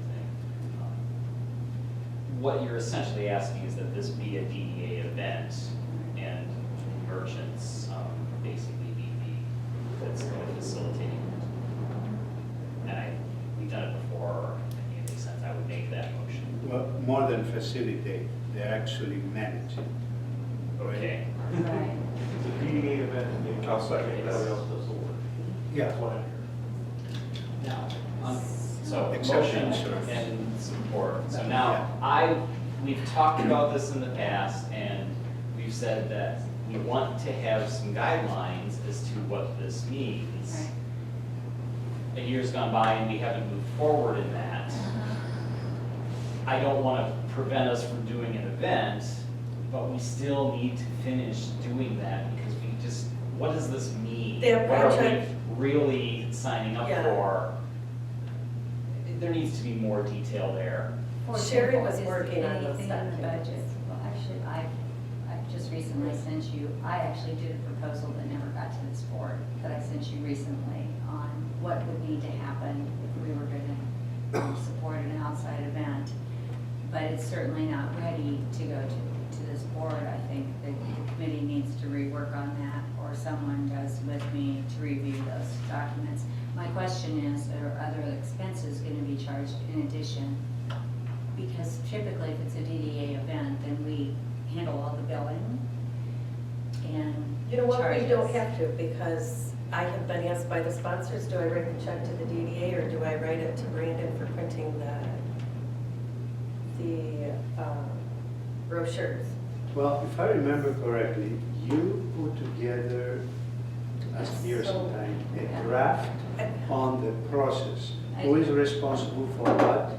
Right. So why don't we just have that final drafted and We can bring it to bring the it next in meeting. next month and we'll act on it. Yeah, I recently sent a copy to Kate. I can do that. I'll review it again before I send it, but I'd be happy to do that. And I think, in other words, are we responsible to pay those bills? And what you're saying is we're not. It can go either way. The money can come through the DDA or the sponsors can write it directly to where I it would needs to prefer go. the money not flow through the Jane, DDA I until we would have a too. process in The only place. ask that I'm hearing is that we Yeah.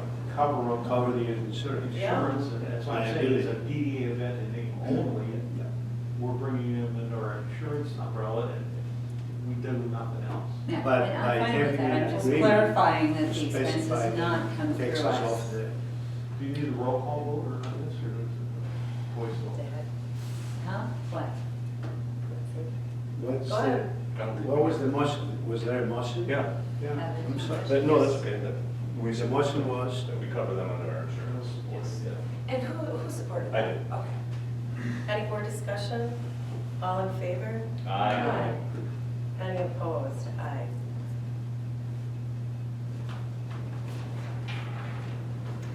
Next board meeting, or excuse me, where are we at? That's a little further than I have.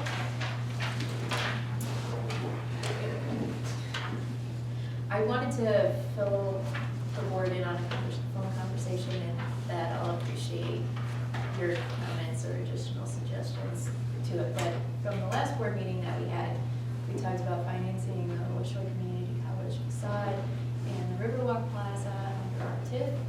And since then, we've learned that we wouldn't be able to finance it. And we wouldn't be able to do the project without financing in the timeline that the college would like it. Because they're hoping to start the project sooner than later. So on the phone conversation, we're gonna be creative, and we looked at other concerns that we have within the DDA, parking, more activation on the river walk, and suggestions included leasing or renting the parking space of the college to utilize as full public parking. So right now it's private, and they don't know if they'll have the class size in the near future. So we would, by leasing that space, we would be increasing parking in that downtown area. And as our funding for the Riverwalk Plaza, we would be leasing space there as well to say, we're gonna engage, or we're gonna plan for the space. And as Barry mentioned, Crystal's gonna be part of that design committee and part of those decisions.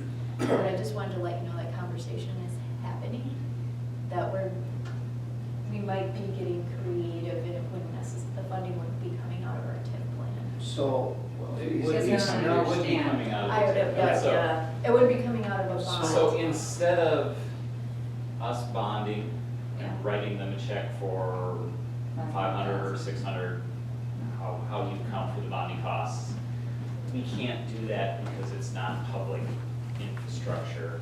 That's, bonding is kind of limited to those public uses.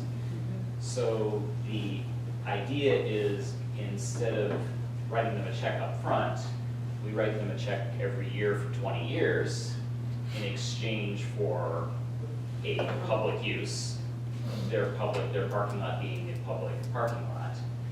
That over a period of time gets them an equivalent amount of money. It's just that they're going to incur the financing costs because obviously they need the money up front.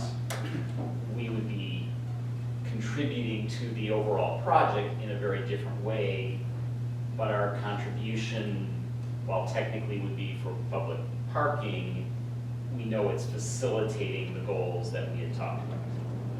So basically, they're just fronting the money we're paying on a monthly basis or annual basis until it's paid off. We meet one of the strategic goals of the PDA in terms of having more parking in the west end of the district, and it's legal.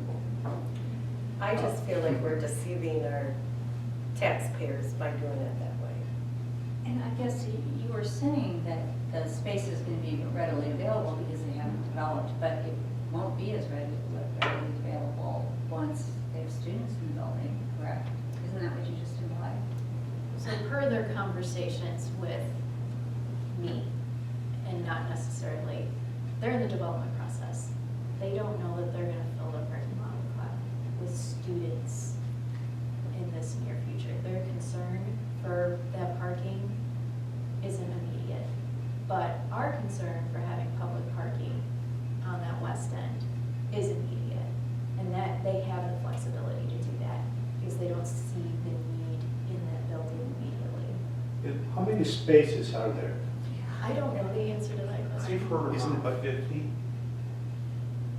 And that only goes back to when Hollander. Because it's both sides. Yeah, okay, that's about right. I eyeballed about And I had 25, a so. very brief conversation with the college president that, if it's, that space is filled up by shoppers, if the students had to park across from the brewery, they're gonna walk that far on campus to get to a class. So I think it's helping our businesses downtown by having additional parking.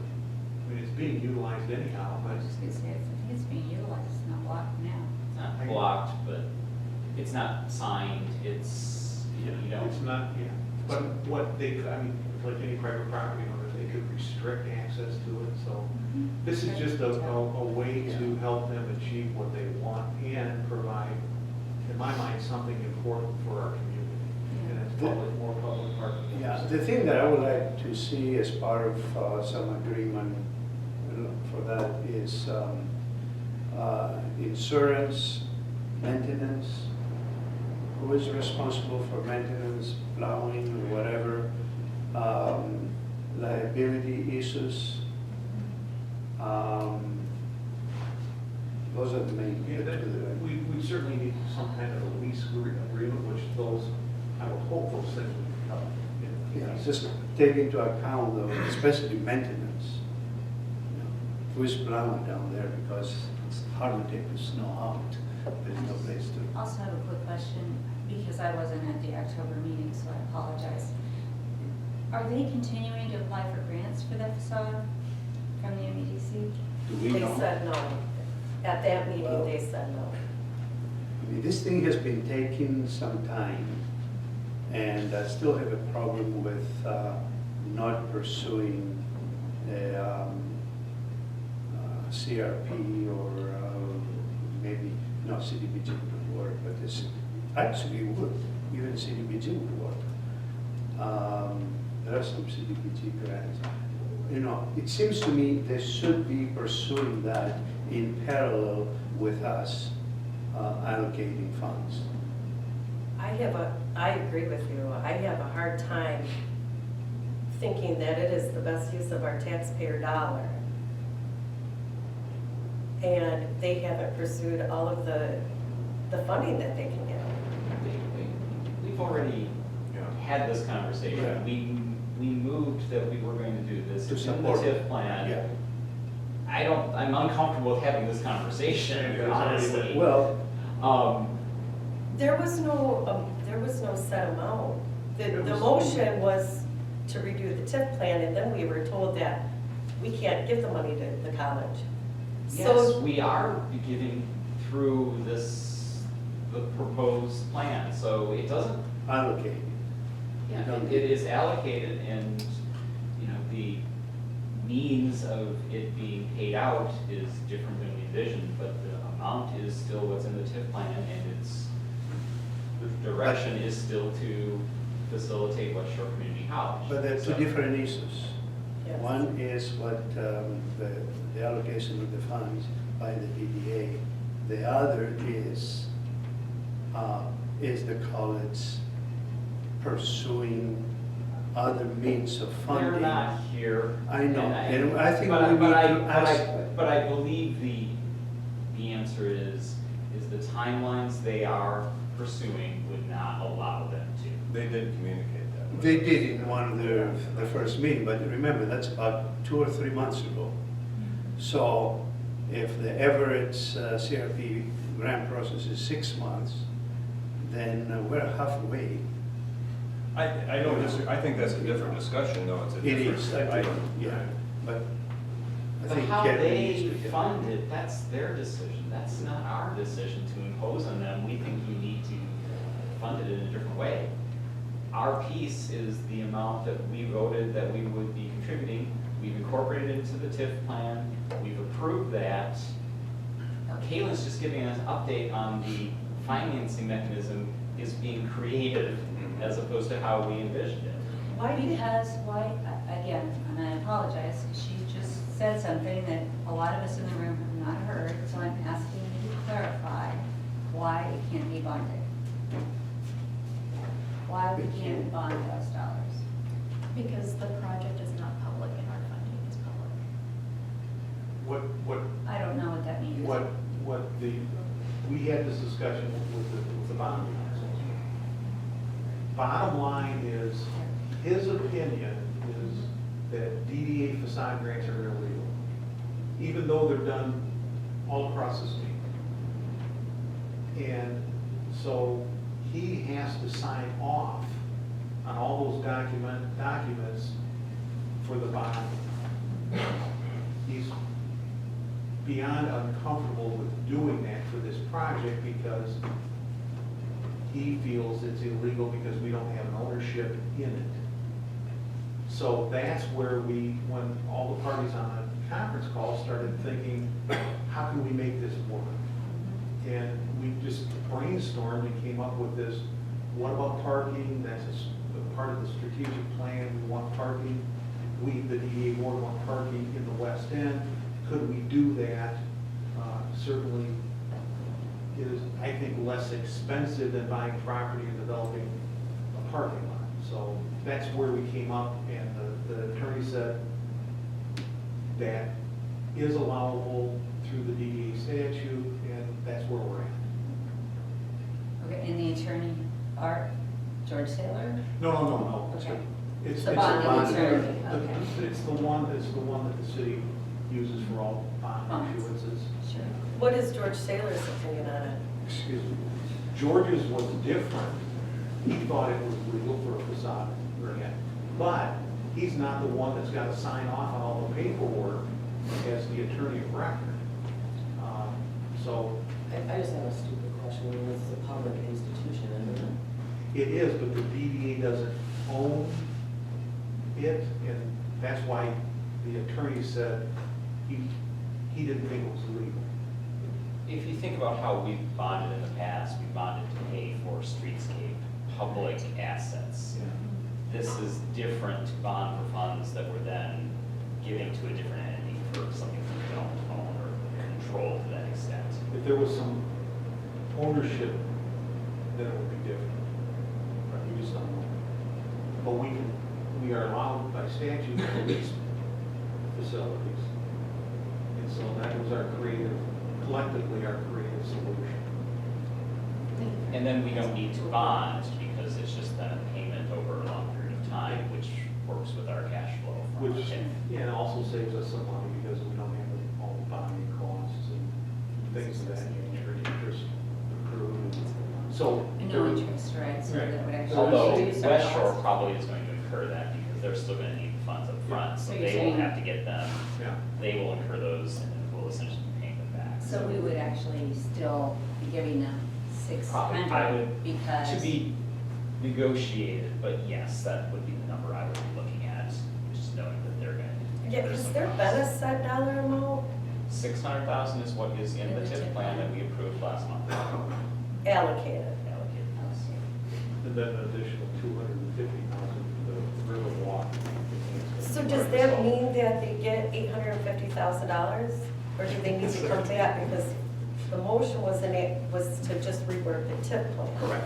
And so, as we've been talking about, there will need to be a lease agreement to pursue this current And who's plan. going to work on that lease agreement? Would the college do that? Well, Ultimately, they would need to sign it, we would need to sign it. So who drafts it, how that's negotiated to be determined. But those conditions, the exact amounts, the time period, would all need to be in there. As it relates to the Riverwalk piece, that's more of our project because it's on city property and, we need to figure out with them, how we can collaborate, how we can leverage what they're planning on doing on their lower level with what we could be doing outside for it to make sense as an overall project. And does that fit, like our funding, so that we don't need funds to do the Riverwalk project? I mean, we have the tax dollars, the As we timeline. mentioned last month, our DDA TIF plan is front-loaded with a lot of projects, and the revenue, because of a TIF progression, is more backloaded. Mhm. So we are going to need to bond We're still gonna have to. at some That's my point question. to facilitate the plan as it's currently laid out.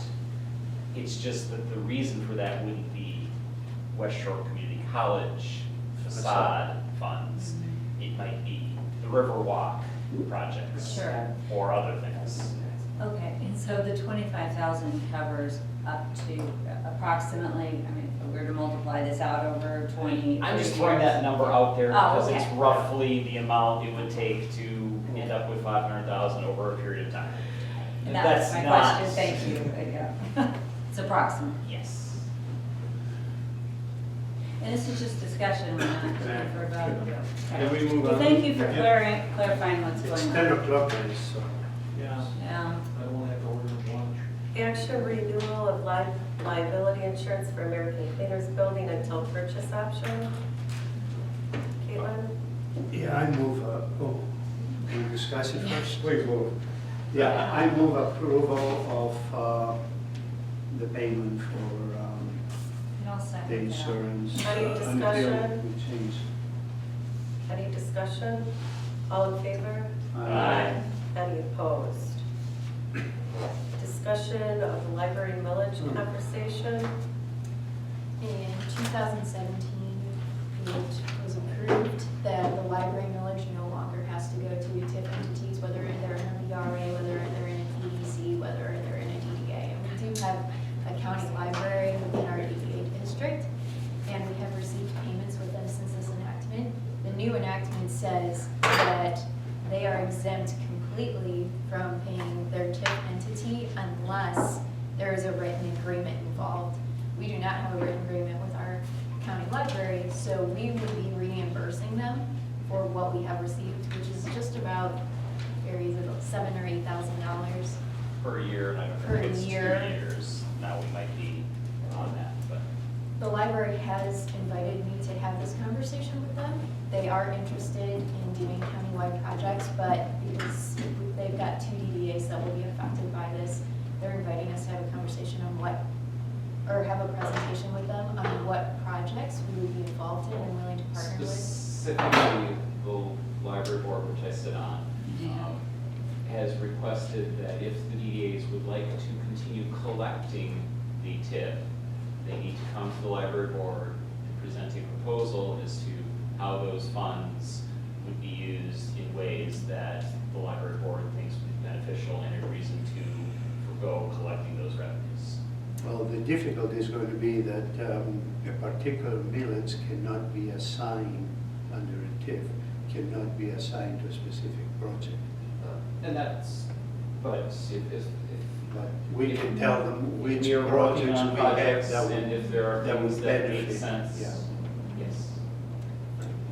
So we'll hear more on this. You'll continue to hear more on it. I just Okay. wanted to let you know that conversation was being had. Thank you. Item F, action, January 8th strategic planning priorities, Caitlin.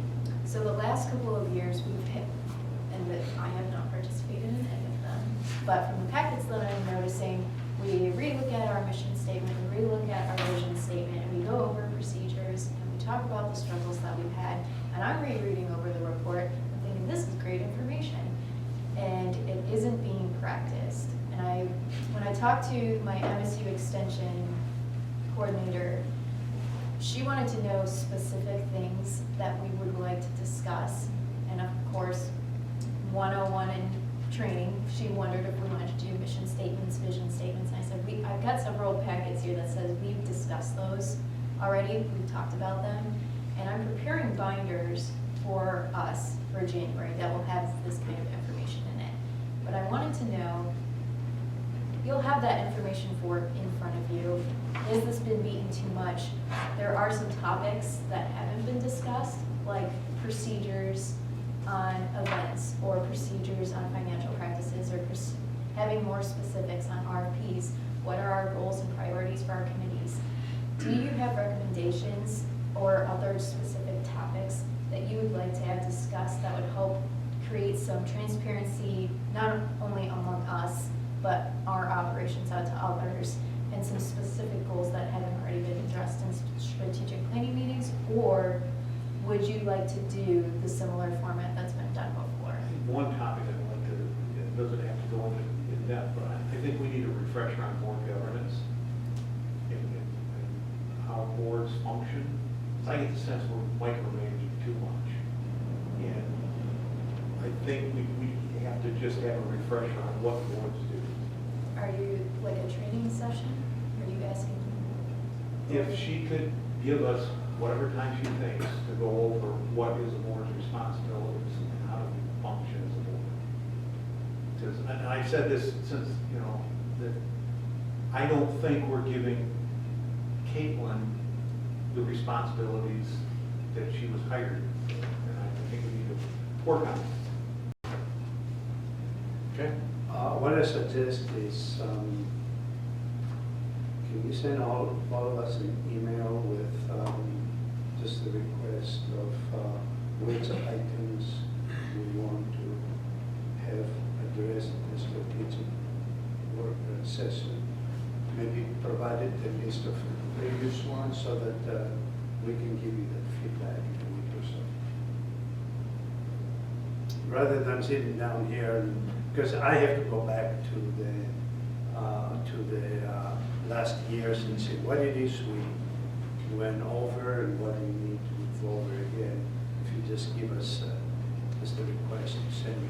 And I'd be okay with that as long as we just Get really it done. cautious about violating the Open Meetings Act. And you know, if we just say, here's some suggestions, and then leave it up to Caitlin to make the agenda. Oh, So it doesn't, okay, so yeah. the perception Yeah, is yeah, not yeah, that we're not yeah. Okay, deliberating that's to a fine. decision. That's fine. That's my only concern. Okay. See, is that the 2019 and 2020 attachment? Is that one that you didn't receive? I didn't receive any attachments, including the, any related to the land uses. Two things I'll say is, one, part of my understanding is that our time allotted by our consultant this year is less than we've traditionally used. We're like 3 hours as opposed to more of a full day. So you're trying to cram potentially a lot into a small period of time. And therefore, while mission statement and vision are all good discussions, when we're constrained on time, I would omit those and focus on more operational issues. Which leads me to my second point is, as a committee chair, our process, previously in this process, each year we would list out priorities for each committee as to what tasks they were expected to work on in the next year. Last year, we didn't do that. So as a committee chair, I'm struggling with an agenda that's now grown to like 20 items because everything's just getting collected over time without direction from the board as to what we should be focusing on. And I would really like this process to give direction to the committees as to their marching orders for the coming year. I think that would be very appropriate. It would help us move the organization forward too. Does that help, Caitlin? Would it be helpful, so I'm putting these binders together, would it be helpful to, the attachment's gonna be incredibly large, but would you like a flash drive or electronic copy of this binder beforehand? Yeah, I will. Yes. I'm good with an email or whatever. Or you can get it to us. We'll get creative. That's fine. Next item, consideration of executive director performance review and executive director self-appraisal forms. Valerie? Yes, I've included in your package are two forms. One's a self-appraisal form, which is pretty open. Caitlin will be adding her goals, and there's a section in there to add any additional goals that have come up. For example, she was originally not charged with a TIF plan, but certainly has worked on it, so she could include any major project that's come up in the interim to inform us of really what her progress was on that and what the steps were. The other document is a performance appraisal document that would be, okay, so the first step in the process would be Caitlin would have essentially possibly a couple of weeks to get us her self-appraisal document. And then the board would have 2 weeks after that to write. Each member would submit, most likely to Rachel, the chair, their comments, and then Rachel would summarize that document for a performance appraisal. Sorry, go ahead. Yeah, so the forms that were attached to the packet today, Yes. are those what you want us to use Yeah, now? Or that would are be you ready what's for that? recommended. Or- Yeah, actually, I've incorporated her 6 goals into it Yep. and made some other changes. Good. This was a form that we had similar form we had previously approved last year, but didn't use because our executive director resigned. But I did update the form with Caitlin's 6 goals that she started with, and that's in the performance objectives section. So being on the subcommittee with Valerie, I've reviewed these and I'm good with them. Do we need a motion to approve these forms? I guess I think it would make sense to have a motion that approves the process. Okay. And I think the forms and also the timeline of actions after, to use those forms would be appropriate. And what's the timeline? Well, and I was saying 2 weeks each time, so, and it depends. For example, our next meeting is the 8th, so we talked about having her documents ready by the 8th. So we could do a faster process if we wanted to have that on January 8th. Because, you've got to allow for time for somebody to culminate the results. Are you guys following me? Yeah. She'll have one example. So So generally, I'm used to 2 weeks and 2 weeks because it takes people time, and that would put us past being able to review it in January, in my opinion. So, that's a decision we have to And make. January is already very full, So it doesn't probably matter. but February, now we're starting to delay providing our direct feedback, which also is a challenge, because as we talked earlier, Exactly. we tabled something to January because of the fact that it's kind of dependent on this, so many things are tied together. Are you making a Yeah. motion? Well, Not we're yet, saying- because I'm We struggling, don't decide. part of me wants to do it in January, but part of me says that's crazy. Yeah. Let's have a Yeah, it special is. meeting. I mean, if we think, yeah, you want to do a special meeting? Special meeting in We could. January, January? We could, that would work much better. yes. That's fine. Really would, then we could give Caitlin 2 weeks. Board like members 2 weeks, Board and members then 2 weeks, and then period of time a to week. or consolidate. To consolidate, and then schedule. So I would make a motion that we accept the committee's recommended forms, and that using these forms, the executive director has 2 weeks to provide a self-evaluation, at which time the board members would have 2 weeks to provide theirs, and that we would schedule a special board meeting in January after our regular one to do the evaluation. Can somebody suggest a date that we need to have these? Yeah, done that's by? what I was trying to figure And out. then If who? today's the 11th, I would give her till the 23rd, well, it's not, it's like 10 days, so she'd have till December 25th, over the holidays. Christmas. And then we would have, it's okay, she could still send it to us electronically, and she'd get it done before that too.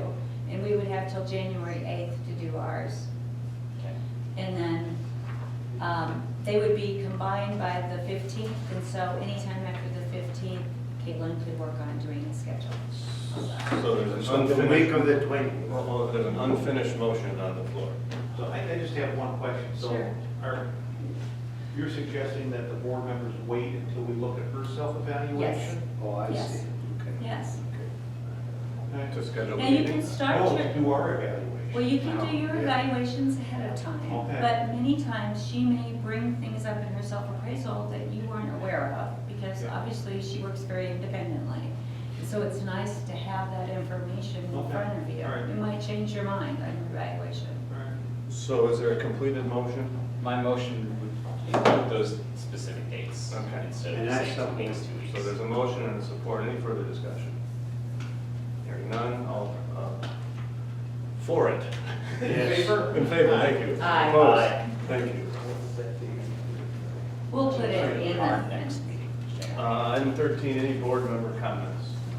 Yeah, a couple of things, guys. During, in the packet that we received, or maybe separate, there were 2 draft contracts. One was for the services, city services, and the other was for economic development services. Was your intent to discuss those today, because they're not in the agenda, and it's too late, I think, to add them? Yeah. Or do you want input from us on those drafts?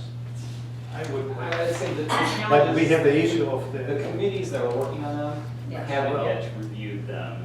Right. These are kind of working at the chair, and the committees haven't called. But at the same time, things are moving with city council, Yeah, and exactly. expectations are being set when we as a board haven't yet gone through our process. So that's a dangerous place to be in. It is. I think it's safe to say that I don't believe the council would pass a TIF without the agreement. and the Which agreement, agreement? I mean, speaking for the TIF committee, the agreement we got from Yeah. Ed a couple of days ago has incorporated a number of items that Karen Goodman's version included, but it is not what we understood was going to be, how we're going to deal with everything. So the TIF committee needs to meet again on Ed's version.